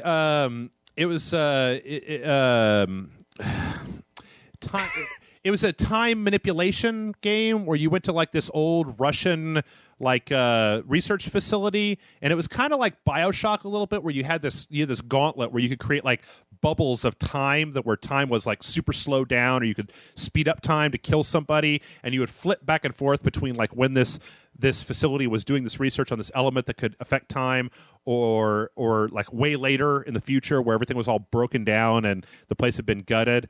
It was a really, really fun little game. Raven Software made it. Nolan North did one of the character voices in it. It was a clever little shooter that had this time mechanic built into it that was fun. It was very fun. It was very cool. And it kind of came out like right in the middle of a bunch of other stuff, and it seems like not a lot of people played it. But I think I saw it in a shop once, and I gave it a pass because I had no press on it whatsoever, and it didn't appeal to me anyway. Yeah, it's one of those games where now it's harder to find because it's not on Steam. And so you can buy it. I mean, you could buy like a copy off of Amazon or something. I guess I just looked it up on Amazon. It's a $30 download for it on Amazon. But yeah, I really enjoyed that game. Like, it was really a very, very fun game. There's also another one that I cannot remember the name of it for the life of me. It was an older PC game where you played. It was a space combat game, kind of like Homeworld, but not Homeworld, where you had like one ship in the beginning, and then you kind of created an armada. I don't even know. I'll leave it at that. All right. So next up this question is from Metal Gear Ray, and I wouldn't have asked this question if Jason was on the podcast, Nick. So you and Metal Gear Ray can thank me later. Hello, Jeff and Nick. How are you this fine day? I am glad for everything you guys do. It gets me through the horrible work week. Well, I'm happy. I'm happy to do so, Mr. Ray. My question is more for Jeff, but feel free to chime in. Jeff, when it comes to Metal Gear, I have to know, do you prefer the codec the way it is now or the way that it was in Metal Gear Solid 1 through 3? Personally, I miss and prefer the codec proper rather than the one button to deliver a quick line approach that has taken root since Season 4. Where do you stand, sir? Thanks for asking. Thank you for answering, Metal Gear Ray. What do you think, Nick? What? Well, I don't know. There is like a certain nostalgic affection towards the old codec. Like, you just press the select button and you see that green tab come up, and you could choose like how to dial in the certain frequencies to talk to the people that you want. Yeah. I mean, like, it's not that much of a great difference, but yeah, I see where he's coming from. The look of it, like, I mean, you didn't. I can't remember if I don't think it was like this in 4. I think in 4 it was just a voiceover, but like in Ground Zeroes, the way that it seems to work is you point at like an enemy or something, and then you can hit the L1 button, and it'll call Miller, and he'll give you a little bit of exposition about whatever it is you're looking at. So if it's a guard, he'll talk to you about guards. If it's an emplacement, he'll talk to you about emplacements. That sort of thing. Yeah, that kind of made more sense to me because like the codec is meant to be like a radio, right? Mm-hmm. I mean, that's what's been established. And what we got was like a weird kind of Skype conference call, and it just kind of did take you out of the game. Yeah, it's one of the things it's one of my small pet peeves in games when they grind the action to a halt and then give you a big codec entry or a piece of paper to read, or what pisses me off more than anything is when games have audio recordings of like, I don't know, people have made audio recordings, right? Oh God, I was hoping that we would talk about this. We're going to talk about that thing in Ground Zeroes, right? Because how ridiculous it is. No. We're going to do a separate thing where we talk about that. But what I'm saying is, I hate it in games where, and I've talked about this before, and some people have chimed in and said that they do like this, some people don't like it. But I prefer it if they're going to have audio logs that are peppered throughout the game, right? Some games will let you, like in BioShock, you start the audio log and then you continue on your way playing through the game and the log plays over the game, right? I agree with that. I prefer that way. Me too. Sometimes though, like I remember there's some games where specifically they want you to like stand near this audio log and not do anything while it's playing out if you want to hear it. And I much prefer where if it just cuts in over the game, especially if it's a game that has a lot of action in it, it's like I can listen to backstory and do action at the same time. Whereas they're like, here's like that was one of the things in Assassin's Creed 4 that I didn't particularly care for was all of the giant text entries that they would give you where you were expected to stop playing the game and sit down and read this big block of text to get backstory. And I feel like as an optional thing, that's fine. But if you're really coloring, like if you're really filling in like details about the storyline with that information, just pay somebody to do VO for it and read it over while I'm shooting a bunch of guys, and I can concentrate on two things at once. So I would say that I have nostalgia like you do for the OG codec in Metal Gear, but I find that when I play the older Metal Gear games and they come up, I don't listen to them anymore. I just start hitting the X button and reading them and going through them as fast as I can because I want to get back into the action.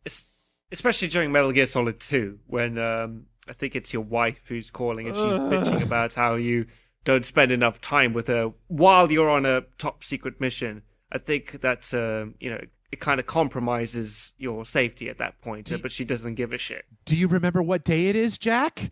Like, no, bitch, I'm getting shot at. Shut up. No, I don't care. What is it? Your mom's birthday? I don't give a fuck. They're killing me over here. Like, yeah. They got nuclear weapons. They're gonna shoot at New York. Right. They're piloting a city-sized robot towards New York. Maybe we can get back to our anniversary when I get home from this threatening mission full of psychic vampires and fucking like crazy. I gotta shoot 12 mechs in the face with a rocket launcher. We could talk about when your parents are going to come to meet me, like when I get home. Yeah, exactly. But yeah, I like the idea. I think there's maybe a better middle ground to have between having, like in Metal Gear specifically, having that codec exposition, but letting it happen over the game. Because I remember, like in Snake Eater, there's a part very early on after you parachute in where they keep calling you over and over again to tell you kind of the tutorial and parts of the game and CQC and your briefing and stuff like that. I'm like, all of that could have happened while I was sneaking through the bushes. Like, that would have been fine with me. No problem. Yeah. I mean, MGS4, I think they did kind of like a balancing act where they had kind of the old codec thing, but didn't they also like tell you stuff over your earpiece as well as while you were doing stuff? I believe so. I mean, I remember the codec screen where they had the giant window. You know, you would see what's his name, Colonel fuck my brain. You would see Emmerich? No, the Colonel that was Yeah, just Colonel. The Colonel. He was sitting at that desk, and then you would flip over to Otacon on the plane, and he would be there. And you could kind of move the camera around a little bit, look around like you could in the other games.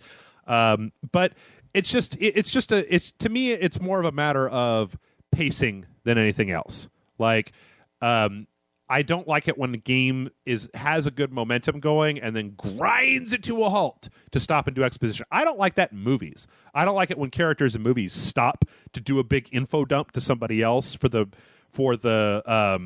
benefit of the audience. Because if you don't have some kind of audience surrogate in there, then it seems like I can't count the number of times on TV shows or in movies where one character will turn to another and tell them a whole bunch of shit that they should already know because you got to explain it to the audience. And there are more sophisticated ways to do that than just grinding everything to a halt so that you can explain everything. Well, you need to do that in a movie. I don't think you necessarily need to do that in a video game. Maybe. I mean, I think that there's plenty of ways that you can integrate that sort of information into more realistic dialogue instead of having that whole just like stopping the flow so that we can tell you these things.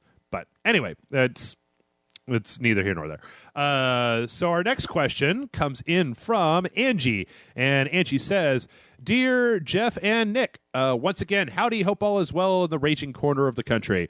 I had yet another question to boggle the mind and demonstrate my continued nerddom. Since my major was music in college, I often find myself paying a great deal of attention to the musical score in video games. This includes the complexity, arrangement, variety of instrumentation, and overall aural appeal. I've even found myself so enthralled by a score that I've missed information in cutscenes or sought out the music on iTunes so I can purchase it. I've done this with the 2008 Alone in the Dark score, Mass Effect 2, and a few others. I've even found myself engaging with a game that is subpar or has a lot of issues because of the music. My question is this.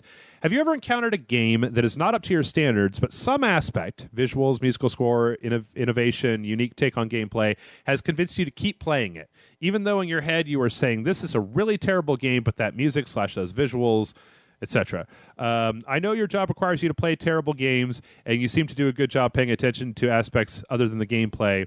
I was just wondering if other aspects of a game would be enough to keep you hooked, if it wasn't required that you review it. Anyway, keep up the raging good work. Sincerely, Angie. You go first, man. Like that's a hard question. I don't see. Good question though. It is a very good question. Yeah. I think that last, like up until that last set of parentheses, we had a whole different set of answers where she said, if other aspects of the game would be enough to keep you hooked, if it wasn't required that you review it, because there were plenty of times back in the old days where games would lose my attention and I would just stop playing them. The original Killzone looked really, really good when it first came out. And I tried playing that game numerous times. And even though it looked good, I could never... I would just lose interest eventually. So for me, the most important thing is story. Like, that is my main... That's one of my main draws when it comes to video games is story. And if you can get a good storyline, I'm willing to put up with a lot of other bullshit as long as the story is good. I'll put up with repetitive gameplay. I'll put up with bad voice acting. I have before. I'll put up with all kinds of shit as long as you're doing something with the story that is at least somewhat compelling.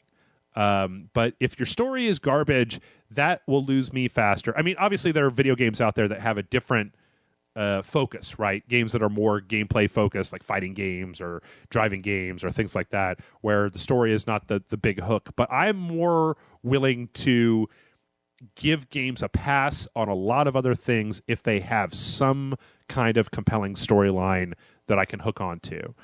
Just like a Resident Evil 1. Yeah. We give that game a fucking pass quite a lot, but like, if you replay it, the voice acting is horrendous in that, and it's only just like the experience you have playing the game and the story that keeps you interested. Everything else is quite awful, in my opinion. Yeah. There's. I don't know. For me, it's just there's like take something like Heavy Rain, right? Heavy Rain kind of. Wait. I actually like Heavy Rain. Okay. So, Okay. Well, I guess what I'm saying is that the story for Heavy Rain was what kept me playing it. Like, it wasn't exactly that the gameplay of that was super compelling. Like, it could have all been like, you look at something like here's a perfect example. Have you ever played a game, Nick, called Thomas Was Alone? No. It's an indie game that came out, it was last year or the year before, and in the game you literally play a series of geometric shapes. You play a little square or a tall like Tetris line or like a big block or things like this, and in the course of the game they have this narrator that gives all of these characters, he's like a voiceover that gives all of these squares and circles, they're all geometric, so all these squares and rectangles, he gives them all various personalities just by talking about them. It'll be a voiceover where he's like, I can't remember the names of the characters, but it'll be like, say the square is named, or the main square that you play is called Thomas, he'd be like, Thomas didn't know where he was, but he wanted to find out. And he was a curious and inquisitive fellow. And so you jump your little square around. And all you do is jump and switch between these characters to solve puzzles. But like that in and of itself, even though the visuals were very simplistic, the gameplay was innovative, but not like, the best thing I've ever seen. But that charming aspect of the story kept me so hooked that the rest of it could have been whatever, and it would have been fine for me. Well, good answer. How about yourself? Can you think? I'm trying to think of any specific example of something that had subpar gameplay. I could think of one, and I'm actually quite embarrassed to say the game was I played. Just bear in mind, I was renting it from Blockbuster at the time. Mm-hmm. It was The Sopranos on PlayStation 2. Okay. I didn't even know there was a Sopranos game on the PlayStation. Exactly. Nobody did. I'm a huge Sopranos junkie, and I think it's one of the greatest TV shows of all time. So it was like for $3 or something like that to rent it. So I thought, what the hell? And that game is absolutely awful and horrendous, but the music choice that they had in the game was really good, especially in the strip club. They had bands like Lords of Acid playing and Peaches and stuff. And I just never heard of these bands before, and I was like, oh, this is really cool. A bit weird, but I definitely would like to have it on my iPod. Yeah. So, on the other side, I was thinking about it. On the other side of the coin, while I can enjoy a game that is maybe medium quality, I mean, like I was thinking of the Star Trek, the Star Trek movie license game that came out. I think it was last year, right? Yeah. Not a good game. Not a very good game at all. But it had some interesting potential to it. It was kind of a pain in the ass to play, but it wasn't like I'll give you if you've got a short, sweet 8 to 10 hour game that's not especially difficult, that isn't trying, its best to fuck you in the ass like fucking Ninja Gaiden Yaiba. Sorry, I mean that game. We have a problem with each other.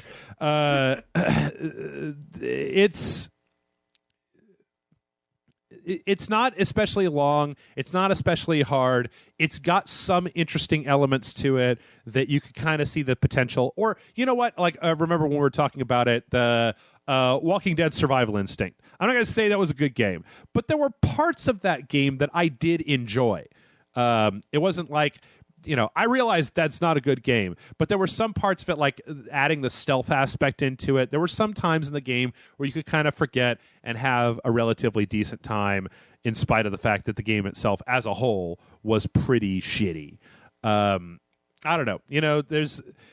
Hey, dude, it was way better than Dead Island Riptide. That's all I could say. So I actually enjoyed some parts of playing it. I definitely recognized that it was shit. Yeah. But it's not exactly awful. Yeah.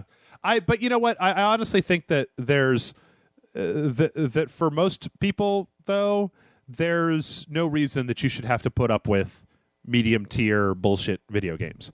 Like, there's so many good games out there these days. There's so many interesting and innovative games out there that I play a lot of them just to kind of stay, keep current with what's going on out there. But in my opinion, there's no reason for people to have to put up with mediocrity in their video games just for the sake of having something to play. I don't know. But then again, I'll play a good game 6 or 7 times rather than play a good game one time and then a shitty game once just to have something to do. So I don't know. Fuse was one of the first games that we played here. I'm sorry, I'm looking through Metacritic lists of PlayStation games and looking at what's in the middle. Fuse had some interesting moments to it. Wasn't Fuse a racing game? Or am I thinking of something else? No. Well, there might have been another game. Maybe I'm confusing it. But I thought, no, Fuse was the, was it Insomniac? It was like a 4-player cover-based shooter where all the different characters in the game had different weird guns that had different effects to them. Yeah, I don't know. So I guess the question is, I guess what she says, have you ever encountered a game that is not up to your standards? I guess my standards are pretty lackadaisical because I play a lot of stuff. I only really get super offended at games like I was really offended by Dragon Age 2 because Dragon Age 2 kept making me do the same thing over and over again, and I just stopped having fun.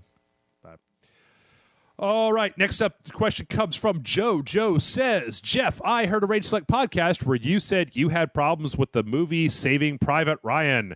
Can you elaborate on them? It's my favorite movie of all time, but I am totally interested in hearing your opinion because your criticism of the Dark Knight trilogy was very reasonable and thoughtful, even if I disagree and absolutely love those movies. I appreciate hearing well-thought-out criticism rather than the 90 billionth impersonation of the Batman voice for why those movies are flawed.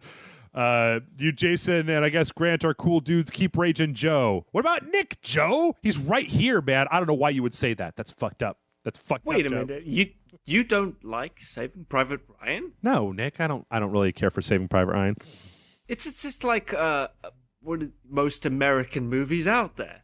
All right, so my reasons for not liking Saving Private Ryan come from a very, very odd place, and it's the fact that my dad was like a World War II historian almost, and like he's just read tons and tons of books about it. I mean, Nick, one Christmas my dad gave me the West Point Atlas of American Wars for Christmas because your dad sounds cool, by the way. Just saying that. There was one summer my dad did World War II for a long time. They wanted to do the Civil War, and he watched all the movies and read a bunch of books and stuff like that. But there was one summer where my dad decided that that my sister and I were not going to spend our summertime away from school just lounging around. So he made us go to dad's school, essentially, where he would make us look up like battles in the West Point Atlas of American Wars, and he taught us how to read it so that we could, because I don't know if have you ever read the West Point Atlas? It's a really cool book. Like left page has description of different operations that went down. On the right hand side they'll have an atlas, a map that has the battle lines drawn out, and they'll change from page to page based on what happened that day, or et cetera. So I think that Saving Private Ryan, I think that the opening to Saving Private Ryan, where they're storming the beach, that's very effective scene in a movie. It's very visceral, and it really grabs you by the cojones. I think after that, couldn't care less. Especially at the end of the movie when it turns into the goddamn A-Team, Nick. They're putting the shit in their socks and throwing them. Like I remember, and once again, you guys can maybe just no. That really existed. The sticky bombs. That was an actual thing that soldiers used to do. Well, okay. The thing, I guess, that when I was watching Saving Private Ryan, that I was watching it with my dad when it came out, and afterwards, he kind of gave me the rundown. One of the things that he said was there's a scene in that movie towards the end where the Germans drive their tank up the road with the infantry supporting it, when that was not how you operated tanks in that sort of environment. Like any commander that would put a tank in front of his infantry would have probably been court-martialed. You would send infantry in first and then use the tank as a supporting thing. But to be honest, like I grew up watching World War II movies like A Bridge Too Far. And in my opinion, A Bridge Too Far is a much, much better movie about World War II than Saving Private Ryan. You know what? Like, I actually will be in total agreement with you there. I think Bridge Too Far is one of the greatest war films of all time. Not World War II, but war films of all time. What I liked about it was that it showed all sides of the conflict. You got the Germans, you got the British, you got the Polish, you got the Americans and the Canadians, like everyone. It's like just to show that it wasn't one side. And Saving Private Ryan, my only gripe with it is that it made it seem like it was just America, storming the beaches on D-Day, rather than a huge effort on the British and the Canadians. That was the other thing about it was that as a Spielberg movie, like, and this is a personal preference thing. So, if you like Saving Private Ryan, I'm not trying to make you dislike it. I'm really not. I really feel like every time that we do this, I got to preface it with that of saying that, like, if you like Saving Private Ryan, that's fine. You're fine, whatever. I would highly encourage you to go watch A Bridge Too Far and The Longest Day, obviously. But that's the thing. Like, Saving Private Ryan is about a story, whereas The Longest Day is kind of like a reenactment of D-Day on multiple fronts. It didn't just take place on Utah. It was also like on Omaha Beach and the Gold Sword and Juneau. Yes. So, whereas Bridge Too Far was just about focusing on this one guy trying to save Ryan. Saving Private Ryan, not A Bridge Too Far. Yeah. So what I want to say is that when it comes to historical, and no, I'm not even going to say that. My preference in movies, in general, is I feel that here's a perfect example. Nick, have you ever read Enemy at the Gates, the book? No, I've seen the movie. Okay. Enemy. I've talked about this before, but it's a perfect example that will lead into why I'm not the biggest fan of Saving Private Ryan. Enemy at the Gates is if you read the book, not the movie. Fuck the movie. I hate the movie. But the book is an account that's built up of interviews, and it's written by a historian. It's a very, very good account of Stalingrad. Right, and when you look at what happened in Stalingrad, if you read the stories of the things that happened in the conflict of Stalingrad, in this long protracted campaign, these are real human beings who did real things that were terrible, that were incredible, that were heroic, that were abominable. These are real people who did real things, and it's their story, the story of the people who did these real things in the real world. And in my opinion, it is so gripping. It is so visceral and human, and it has a weight to it when you know that these things actually happened to real-life people. Then you go watch Enemy at the Gates, the movie.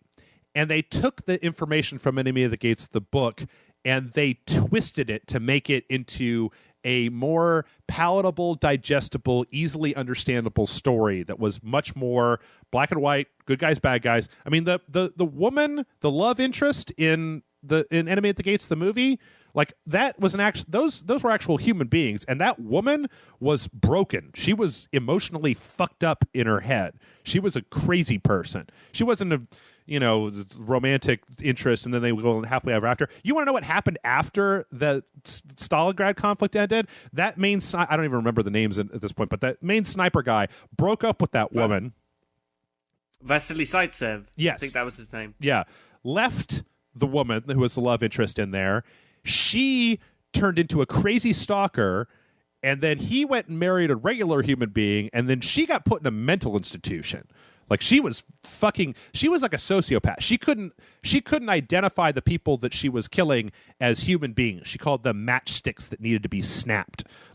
And so to me, that information about these real people is a million times more powerful than a dramatization of these people. And that's, I guess, what I don't really like much about Saving Private Ryan. I only saw it once or twice a long time ago, and I agree that the very beginning of the movie, very visceral, all the sniper stuff and storming the beach and all that stuff, that was an incredible scene. It was great. But from there, it tends to fall into this very kind of, it's less realistic, and it's more of it's a story time, everybody's I don't know. I haven't seen it in a long time. Maybe I'm wrong. Maybe I need to go back and watch it again. But I completely agree with you on that front, because I have an affinity when it comes to historical accuracy in films, because there are so many Hollywood movies that take too many liberties with it, like the fucking Patriot. I think that's one of the worst movies of all time. Mel Gibson's character, one of the characters, real people he was based on, used to rape his slaves and used to kill Cherokee Indians for fun and stuff. And, they don't mention that at all in the movie. Yeah. But with Saving Private Ryan, that is fiction. Yeah. It's not actually based on anything. It's set around things that actually happened. You could say the same thing for Sherlock Holmes. He's a fictional character, but he's set in the Industrial Revolution, which actually happened. Yeah. So that's why I give it a pass. Whereas A Bridge Too Far is about a very specific battle, about very specific people doing very specific things. Yeah, and I, like I said, I haven't been back to watch Saving Private Ryan, because if I want to watch a World War II movie, I tend to watch A Bridge Too Far, because I prefer it to that, and I think that I thought that Enemy at the Gates was offensive because it took real life human beings' names and turn them into caricatures. Now, Saving Private Ryan. How many times do they do that in like U-571? Have you seen that piece of shit? No. Like, yeah, I fucking hate that movie. It suggested that an American submarine crew captured the Enigma machine that helped win the whole goddamn war. You know, America was not even in the fucking war at the time, and what was worse, it was actually the British who captured that Enigma machine. Okay, that is fucking offensive, okay? Enemy at the Gates is like Schindler's List in comparison. Okay? Okay. Fuck you, 571, and fuck Matthew McConaughey. Anyway, I maybe I need to go back and watch Saving Private Ryan again. I know a lot of people that like it. I just would I guess what I was trying to, the point I was trying to make about my whole diatribe before it was that I feel like you don't need to go make up stories about World War II, because there are plenty of real life stories that actually occurred in that time period that are so dramatic and so compelling that why would you bother to make up a story?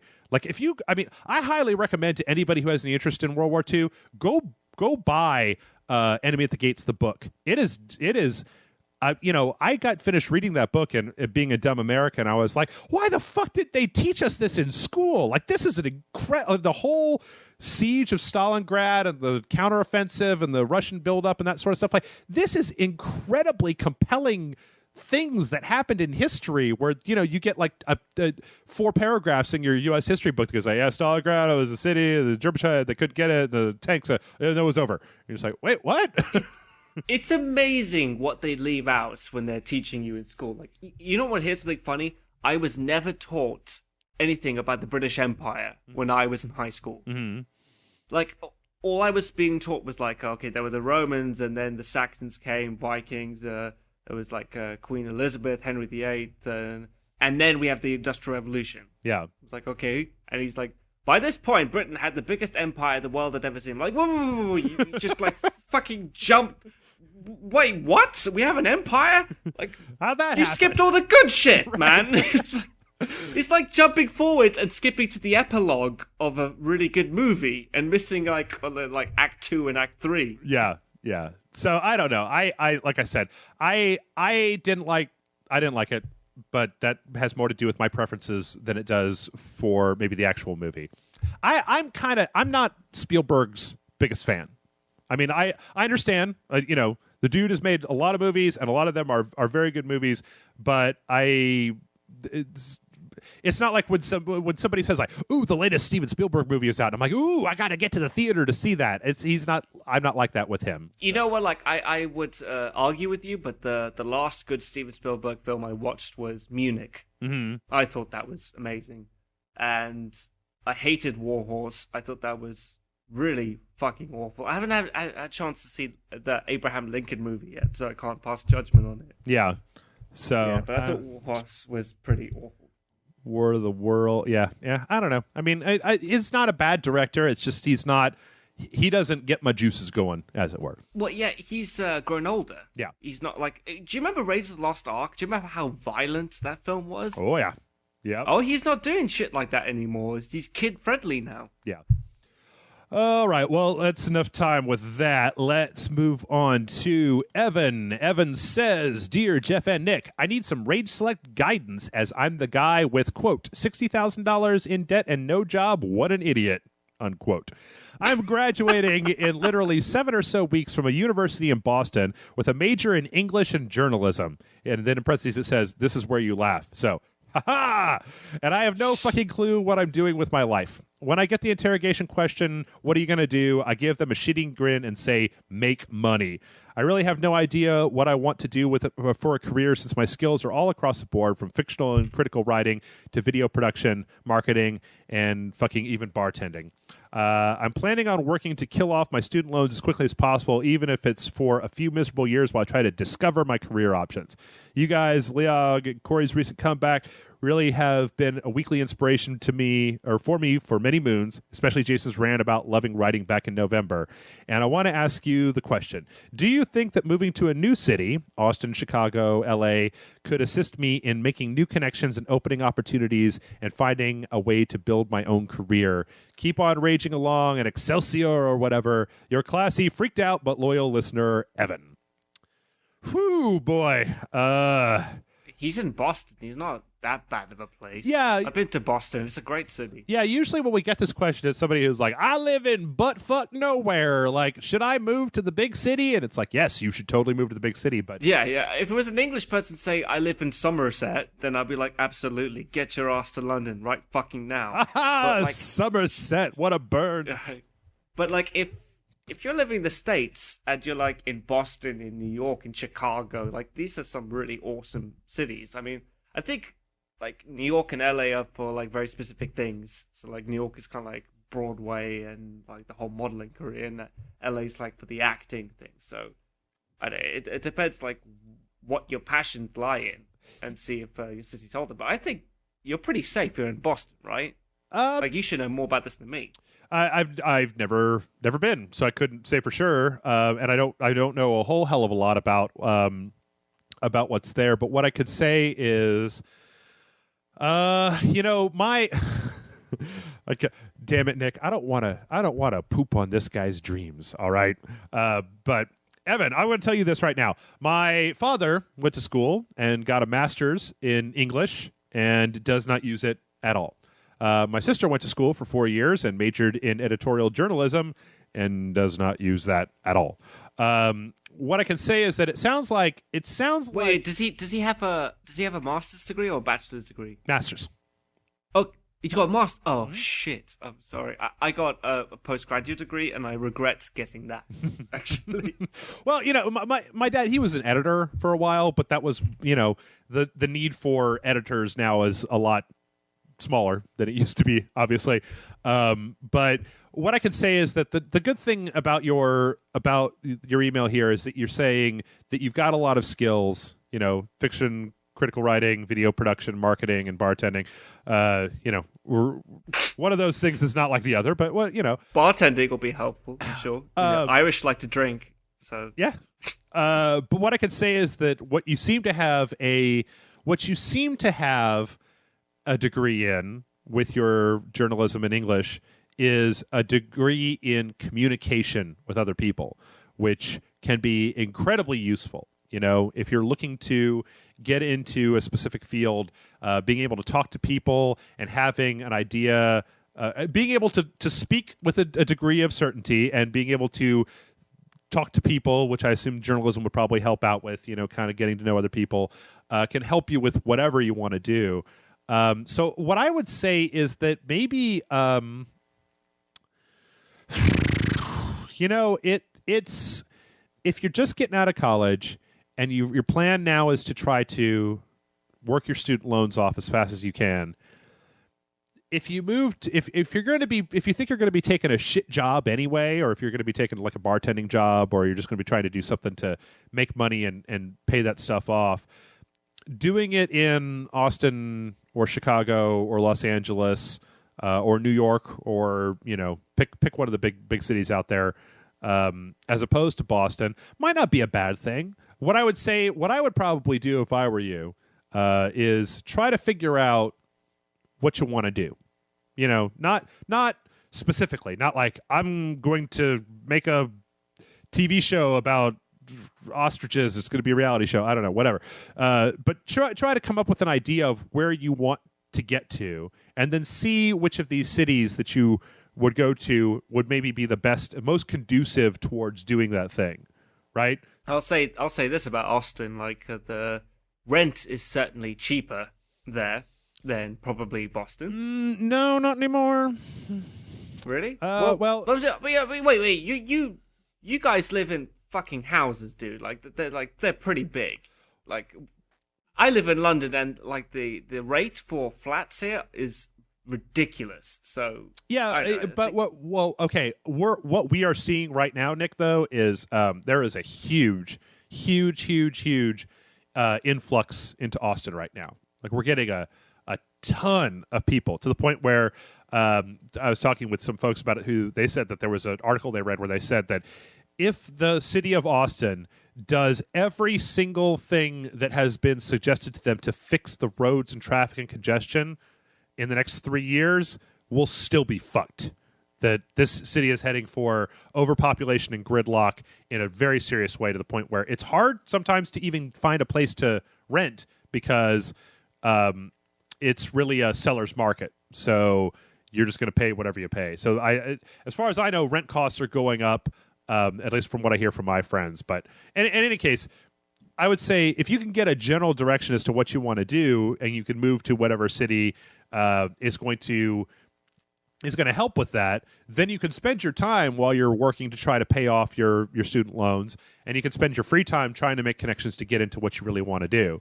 But, if you want to write, like you look at the stuff that he listed off, writing, video production, marketing, bartending, I'd say maybe look at those and pick which one of those you like the best, and then see which one of these towns would be best at facilitating a career in that. And if it's something like writing, and you're going to end up writing for a blog at first, you probably don't even need to leave Boston for that. You could probably do that shit in your spare time, because moving, it's a big expense. And I completely sympathize with this guy's position, because it's quite similar to mine. I mean, like I said, if he's interested in writing or if he's interested in doing a project, I suggest finding like-minded people that could help inspire him and motivate him, because there's nothing more demoralizing than having all these creative ideas and just relying on yourself, because you're your own worst critic. Yeah. And you can convince yourself after a while that whatever you're doing is not worth it, and blah blah blah. And another sad truth is that, like for me, I personally felt that my postgraduate degree is fucking useless in the career that I want to go in. And like, you shouldn't exactly be surprised. I think the education system that is placed throughout the world is broken right now. Like, we've had the worldwide education system that was put in place during the Industrial Revolution. That's why there's like a hierarchy of scientists, of science, and mathematics has always been at the top, and creative arts has always been at the bottom, like English and like drama and art and stuff like that. Yeah, because they wanted to make more. They wanted to produce more people to do work in factories and stuff, and now all the factories are pretty much gone, like in Detroit or like up in northern England. So because like everyone is getting these cheap products from China, so they kind of have to, like, it's kind of like an educational inflation. I don't know if you noticed it, but like you back in our parents' generation, if you wanted a great job, you just have like a bachelor's degree. That's what you really needed. That's what made you stand out. If you got a bachelor's degree, then you've made it and you can get yourself a great job. You kind of set up. In our generation, like especially my generation, like you need to get beyond a master's degree. You almost need to get like a doctorate. But now what people are really looking for is experience. Nobody really gives a shit to more. I mean, like you can go to any bar district in your city and you ask all the bartenders if they've been to university, and I guarantee you that at least most of them will have bachelor's degree, possibly even more than that, and now they're working those bartending jobs to pay off those student loans. Yep. Yeah, it's one of, I mean, I feel like I'm right on the cusp of this, but it's one of the greatest, this is obviously a tangent, but the whole educational thing, one of the greatest frauds that has been sold on my generation, because when I was a kid, they started at elementary school level drilling into us, you've got to go to college, you've got to get a degree, or you're going to be a fry cook for the rest of your life. And they drilled that shit in me in elementary school. When I was in middle school, I remember teachers saying, you got to graduate high school, you got to go to college for 4 years, you got to get this, you got to get a job. I was fortunate enough to be lazy and a sack of shit, and I dropped out of college to go get a job in the video game or in the tech industry that paid me way too much when I was like 18. And I used that money like a crazy person to buy video games and do all kinds of other shit until I got to a point where I was sick of it and I went back to school, but I went to community college. I didn't bother, like if you want to get an animation degree, the best place to go, I believe, is Vancouver, the Vancouver Animation Institute or whatever, or they're supposed to be like the best out there, somewhere in Canada. And I managed to kind of slip into most of the places that I'm in, but I know plenty of people. I know a girl right now who's an electrical engineer, and she's a cocktail waitress because it's hard to get jobs. Yeah, I mean, like, you don't go to universities anymore to get the degree. Mm-hmm. It's now, you should really be going if you wish to learn about the subject you wish to do. Like, I did creative writing and video production, and they tell you jack shit about how to get a job in your field. Yeah. They tell you vaguely how to do it. And all the stuff I learned, Jeff, was mainly just me practicing doing it again and again and again, just based on my experiences and the mistakes I made to make sure I didn't do it again. But like, it really is like an educational inflation. Like, they keep raising the degrees. Like, you have to get like a doctorate to get a really good job. They're going to run out of fucking degrees to give. And now it's all based on experience and maybe how many internships you've done. Like, I don't know how it is in the States, but in England, they've been really taking the piss of like companies where you work for months on end as an intern for various different companies. And now, like, I was watching a documentary at some point where they said that the gap between rich and poor has been the widest since the 1900s. Mm-hmm. Like, the whole aristocracy reign. Yep. We've actually gone backwards. Like, our parents' generation was the time where, like, if you wanted to be this, you could be this. But now it's kind of gone back to, like, the aristocracy. Yeah, there's plenty. I mean, we're way off on a tangent here, but there's plenty. I mean, there's plenty of stuff that you could see online about the what they call it, the imbalance between how much money is in the top 1% and how much the rest of this, at least the United States is.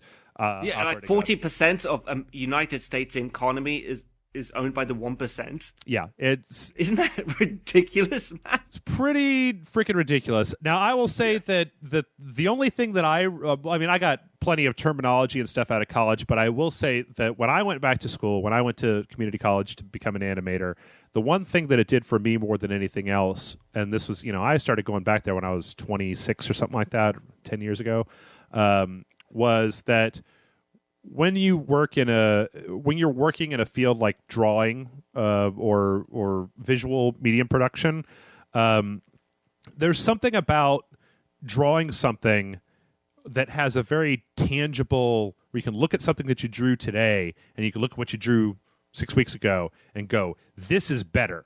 And I didn't know that I could even do it as good as it is, as good as this is. And so one of the best things that happened to me from going to school was breaking this, like, it used to be that I had this mindset that I feel like a lot of people have, where it's like, you're good at the things that you're good at, and that's what you're good at, and that's it. Whereas when I went to school, they were like, here's a paintbrush, you're going to paint a painting. And I'm like, oh, I've never painted a painting before. It's like, oh, fuck it. Well, you're doing it now, bitch. So here's the canvas, like, get going. Right. And you do it a few times, and you come out with something that's like semi-decent. You go, I just painted a motherfucking painting. Like, I didn't know I could even do that. So for me, the thing that I got more than anything out of school was when somebody brings something to me and they're like, do this. I never go, I can't do that. I always just go, well, I've never done this before, but I don't know. Let's get the internet out and see what happens. Figure out how it's going to work, because because I was forced to do things that I'd never done before, and so the idea of being stunted by not being able to do something that you have already done, I don't know.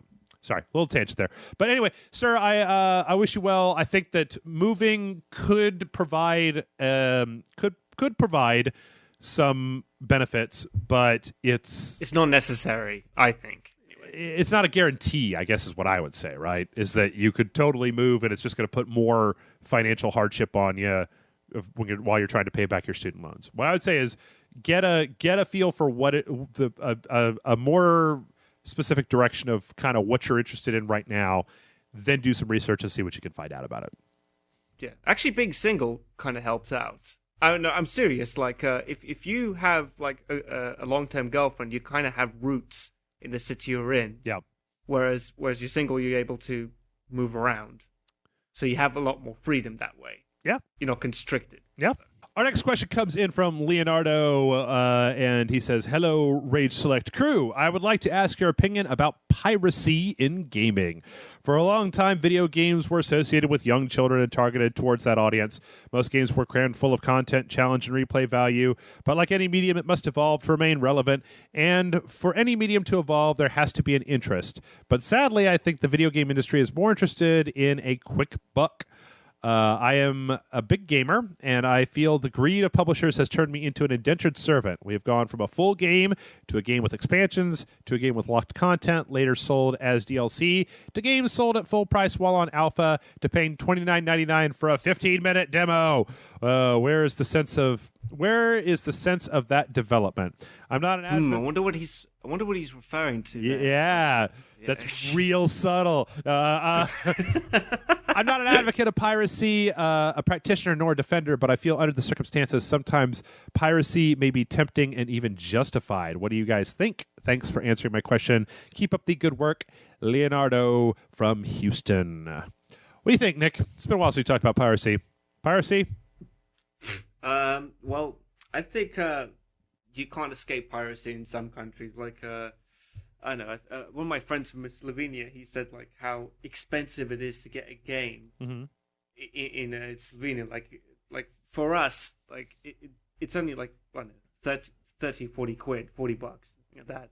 But it's that much more there. So pretty much everyone does it. Like there's no other way you can play games. Mm-hmm.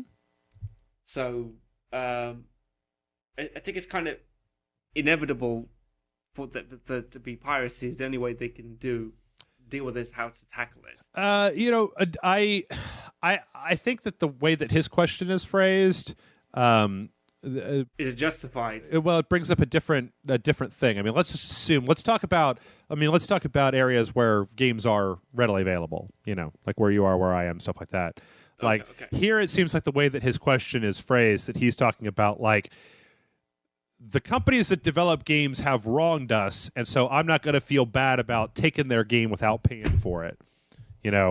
That they screw us with DLC, they screw us with expansions, they screw us with alphas, they screw us with charging for demos. So fuck those guys. I'm going to screw them back by taking their game and not paying for it. Which I understand the sentiment. Trust me, I do. I really do. But I can't really condone it. Well, here's the thing: is that for me there's a disconnect when it comes to piracy, because if you feel like what you're doing is righteous, like if you are like, well, let's pick let's just pick on the easy one here, right? Let's say Ground Zeroes. Okay, now let's just say that Ground Zeroes, it's not, but let's just say that it was easy to pirate Ground Zeroes, and you say fucking $30 for a demo. Eat my dick, Hideo Kojima. I'm going to steal this because it's not worth paying $30 for a demo. Okay. What you've done there the first part is fine. You say, eat my dick. This is fucked up and it's stupid. That's fine. But when you then say, this is fucked up, so I'm going to take it, you have destroyed your credibility at that point. Because if what you want to do is protest these things in video games, what you do is you don't get it. You don't buy it. You refrain from playing it. You don't talk about it. You're done with it. Like that's the real power that comes from. That's the real power that you have as a consumer. Is like if you feel that any game that has day one DLC is just trying to nickel and dime us to death. So fuck those guys. I'm not going to buy any game with day one DLC. Okay, that's fine. Then, in fact, I feel like that makes a much stronger statement, because you're saying, I love this medium. I want to make a difference, so I'm going to not buy this game because of the practices of the company that's putting it out. If you say, I'm just going to take it instead, what you've done is you've fucked your argument up, because now you're just taking, because you're not just not buying the game, you're still going to play all of the content that the people who are artists and programmers and these people have no say in whether there's DLC or, you know, the expansions or anything like that. People who are just doing their job, you're fucking them by stealing what they took or what they created with, and you're using the fact that you're getting quote unquote screwed as a justification. Which, if you really wanted to make a statement, what you say is there are plenty of games out there that don't have these things, so fuck it, I'm going to just engage in games that I know don't do these things. Like Dark Souls 2 just came out, right? Dark Souls 2, at least right now, doesn't have any DLC, didn't have any day one DLC. It has some pre-order bonuses, but they were just a few weapons. Wasn't any big thing that they were holding back. That game is 30 to 40 hours long with an infinite amount of replay value almost. There's a lot of value for your dollar in that game. So you just say, if you're concerned about that sort of thing, look for games that do the things that you like and support them with your money. But I feel like I've run into many people over the years who are pirates because just they don't want to pay for it. That's it. You know, they don't want to buy games. So they'd use whatever justification, which in this case is this, like, well, they're just screwing me, so I'm going to screw them back. When you're not really screwing them back. You were never going to buy it in the first place, and so your piracy doesn't really mean jack shit. I don't know. Maybe that's a little harsh, but I be honest, back in the old days when I was young and I didn't have money, I used to steal stuff. I used to download pirate games. I would try to buy any game that I believed in, that I thought was a good game, but you know, sometimes when you're working for not a whole lot of money, you don't have the money to dump down on games every month. Yeah, but that's a totally different argument by that point. Yeah. It's because you can't afford to buy any games. Yeah. So that's a justifiable argument. This is kind of childish, I think. It's like, oh, screw them because like they're trying to screw me, but I still really want to play their game. I just don't appreciate that I have to pay for a certain amount of hours. Yeah. I mean, like what I'm doing, I'm not pirating Ground Zeroes. I'm waiting for it to be included with Phantom Pain. Then I'll get the whole thing. Maybe. I don't know. Well, they kind of have to do it. They will do it. They'll put it in a bundle pack or something. Maybe. I don't know. But yeah, I mean, like I'm going to reiterate here a second time.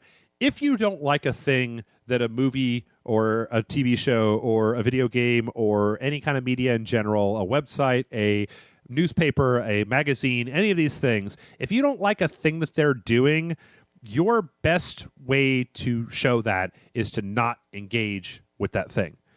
And so, like, if you don't like the way that pre-order bonuses are handled in the new Assassin's Creed game, don't buy it. And I understand that's hard, especially if you want it real bad.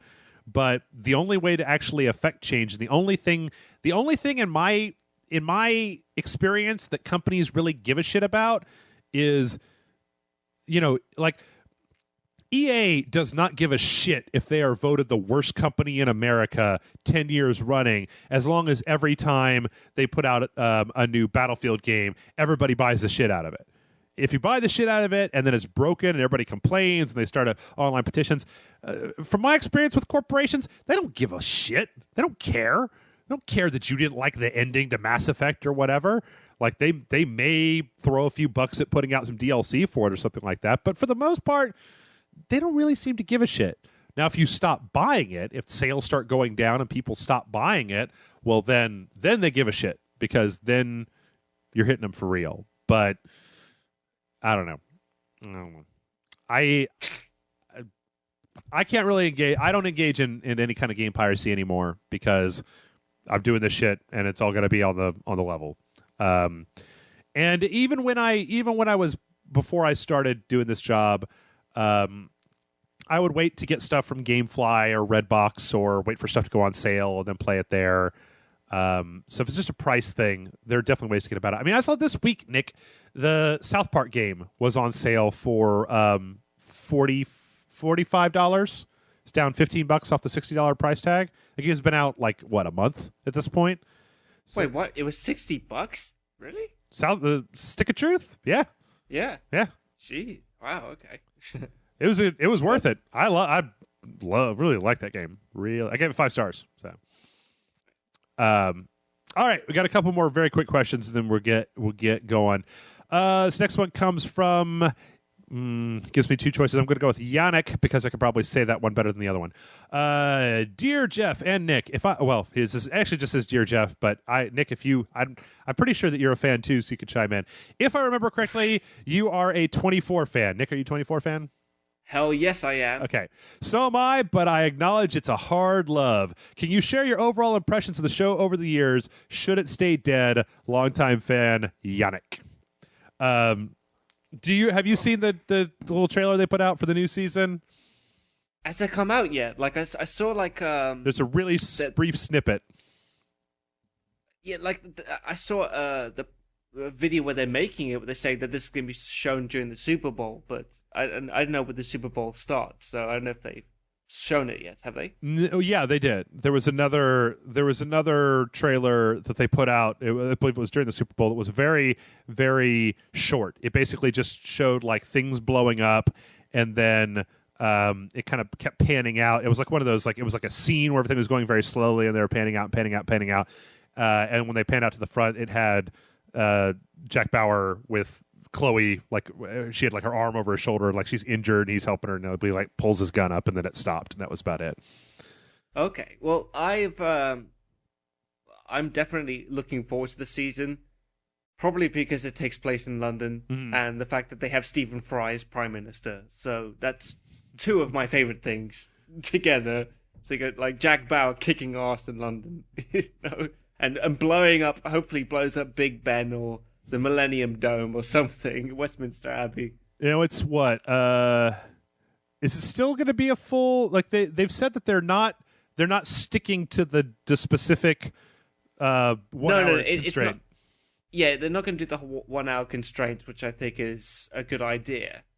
But I don't know. I remember watching the first like 4 seasons of 24, and I'm just thinking, shit, if all this stuff was happening in LA every single year, I would move the fuck out. You know, like you got like terror, like nuclear attacks, chemical attacks, biological attacks. Like it's LA is like worse than Gotham City. Yeah. At this point. So yeah, I'm glad that they moved out and they went to New York and Washington D.C. and now they've left America entirely. So you guys get a break from all these terrorist attacks. It's time for Europe to get some now. Yeah. No, well, and as far as the history of 24, there are seasons of 24 that are not so great. Oh God, yes, there's some really shitty ones. It's how many total seasons were there? 8. 8. I'd say there were maybe 3 of those that were not very good. 1 and 2 really good. I remember 3 as being really good. I remember 4 as being stupid. Or is number 5 is very forgettable, I think. What was 5? Exactly, I can't even remember what fucking 5 was. Oh, you know what? Probably a nerve gas attack. No, I remember that one. I liked it quite a bit. That was one where it started out with him working on the oil rigs or whatever, and they had to go get him back when the assassins come and whatever. Yeah. It sounds so stupid when you say it like that. Well, the problem with 24 is that when you watch the 24 episodes of 24, I remember there were times where I'd be watching it, like when it was coming on TV weekly, and it would be like, how the fuck did we get here? Didn't we start with like the terrorist attack, and now we're like on an oil platform with a helicopter? I don't fucking know. I think it's like all within 24 hours as well. Yeah, like especially if you read a synopsis of a season of 24, you just go, oh my God, this is fucking retarded. Like, this is ridiculous. Like, how did we get here from where we were at the beginning of this season of 24? And it gets pretty stupid. But I don't know. I mean, like, the thing is that even in the stupid seasons of 24, I still feel like there's stuff that you can enjoy. Have you noticed that there's a pattern with every 24 episode season, that there's a first set of bad guys and then there's a second set of bad guys? Mm-hmm. So like there's the first set of bad guys who you think are like really evil and they're the main focus, and it turns out that they're really being controlled by the second set of bad guys who are even like fucking worse. Dun dun dun. Dun! Yeah, it's like, so first it's like the Iraqi terrorists or something, then it turns out it was really the Russians the entire time trying to evoke the Cold War conflict or something. Yeah. I don't know. I gotta say that I still enjoy it. I think the last season was really weird. Like, it was really strange, the whole New York thing, when they brought in so many new people, and CTU was very different. But I'll tell you for sure that, like, at the end of the last season, when they got the camera on him and he's like waving to Chloe over the camera or whatever, I was like, oh, it's Jack Bauer. I hope you find peace someday. I'll tell you right now, I straight up hated Chloe when she first came on. I was like, fuck this bitch. She is a terrible, terrible whore, and I hate her. I didn't like her either. She's very annoying. She's got a face. You're just like, God damn it, Chloe, just stop it with that face, that pouty fucking face. And somehow she survives out of all the other characters. Yeah. All right, we got 2 more quick questions, and then we're gonna be done because, god damn, we're over. All right, this next one is also kind of directed at me, and Nick, I don't think you might have very much to say about this, but I am going to preface this by saying, folks, that there are some Dark Souls 1 spoilers in here, so you might want to jump ahead to the next question if you don't want any specifics about Dark Souls 1. So this one says, Dear Jeff, this is a very specific Dark Souls-related question, so you don't have to read it on the show. Oh, well, okay, I'm going to anyway. Because it's my show. I do what I want to. I'm on my very first playthrough and made it to Lost Izalith, and the game turned very sour for me here. All my favorite characters started dying. First was Sigmire of Katarina, who went and killed himself fighting the big yellow eyeball things, and even more tragically, Solaire of Astora got a headworm thing and started attacking me. I can't bring myself to kill Solaire, but I also don't want to leave him in such a sad state, so I'm at a loss as what to do. What would your consultation be, Daniel? Daniel, I got to tell you, on a long enough timeline, everybody's survivability drops to 0, man. Dark Souls is a game about loss, and I understand what you're going through, because when the first time that those characters start showing up and going like, fuck you, it's like, oh, that really, really sucks. But I gotta tell you, you need to put Solaire down, and you need to move on. And I don't like to say that, but I mean, if you want to go through New Game Plus, maybe look at some wikis. I think there might be a way to keep at least one of those guys from dying. But you know what? Everybody, the world of Dark Souls is dying, and as much as there are good people left in that world, part of the oppressive quality of the world is that it manages to drive everybody insane before the story is over. So, yeah. I say, or you know what? Leave Solaire. Let him do his thing. He finally found his son. Maybe that was just what he was supposed to do. Maybe just leave him and move on. But yeah, welcome to Dark Souls. I guess that's the that's the takeaway. Morbidly depressing advice I've ever heard. That's Dark Souls for you. That's one of the things I like about the game, is that it is dark, and the stories inside of it are tragic, and partly that's one of the reasons that I will remember those stories for a long, long time, is because they're sad stories, but they are intriguing and they are very well done. All right, one last question here, and this one didn't sign it, but I'm going to say Duel. Duel says, sup, guys? Oh, no, Steve. Okay. Hi, sorry, Steve. Sup, guys? I'm Steve and a big fan of the podcast. This is my first question ever, so please answer. I'll buy you a Lone Star if you do. Oh, the cheapest beer in Austin? Thanks, Steve. Gaming is a time-consuming hobby. What do you guys think of playing multiple games versus completing one before moving on to the next? Do multiple games detract from the experience you have from focusing on just one? Thanks for answering, and may your days be filled with glorious Taco Bell chalupas.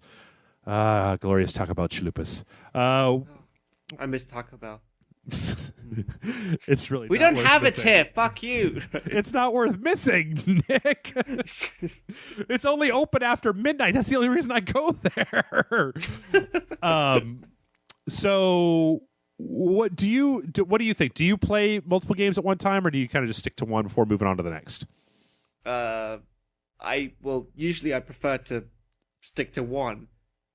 However, if I've like exhausted all of my if I don't have like a really good game with a good storyline to play and like a new one, then I'll go back and forth, I guess.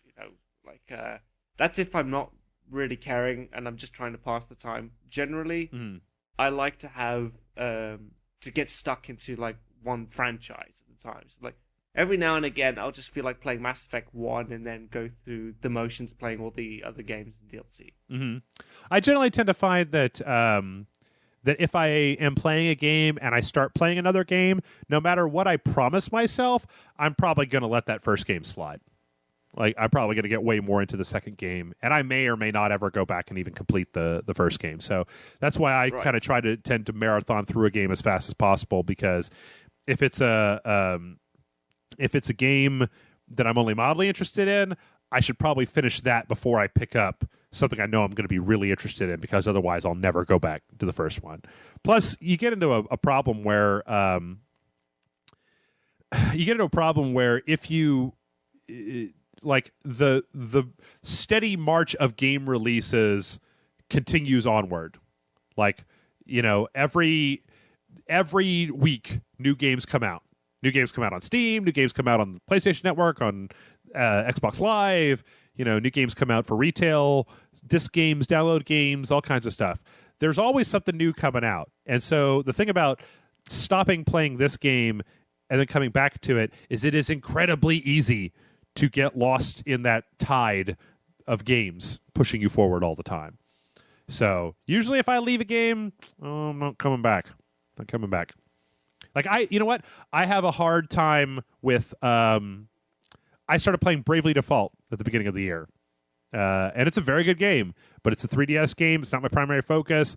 I keep trying to go back to it, but it's hard because I got caught up reading a book and I've got a bunch of series I'm watching, and it's just hard to focus on that one thing when there are a lot of other things that are easier to pick up. So that's kind of where I'm coming from. Yeah, I buy that. Well, I think that's it, Nick. That's all the questions we got. We've gone just shitloads over our normal time. So before we go, is there anything else that we should know? Is there anywhere people should be watching out for you? You got any last words, parting words? No, not yet. Like, at the moment that I have everything set up, I will let you know, Jeff. Okay. All right. Well, folks, if you would like to send an email into the show, the address is mail@rageselect.com. It's mail@rageselect.com. I'm going to reiterate for the billionth time. Do not send your emails to the admin address, because I won't read them on the air. How do you like that? So we'll be back next week with another bunch of news and emails, etc. here. In the meantime, Nick, I gotta go get some Taco Bell now. I gotta go eat some Taco Bell. Prick.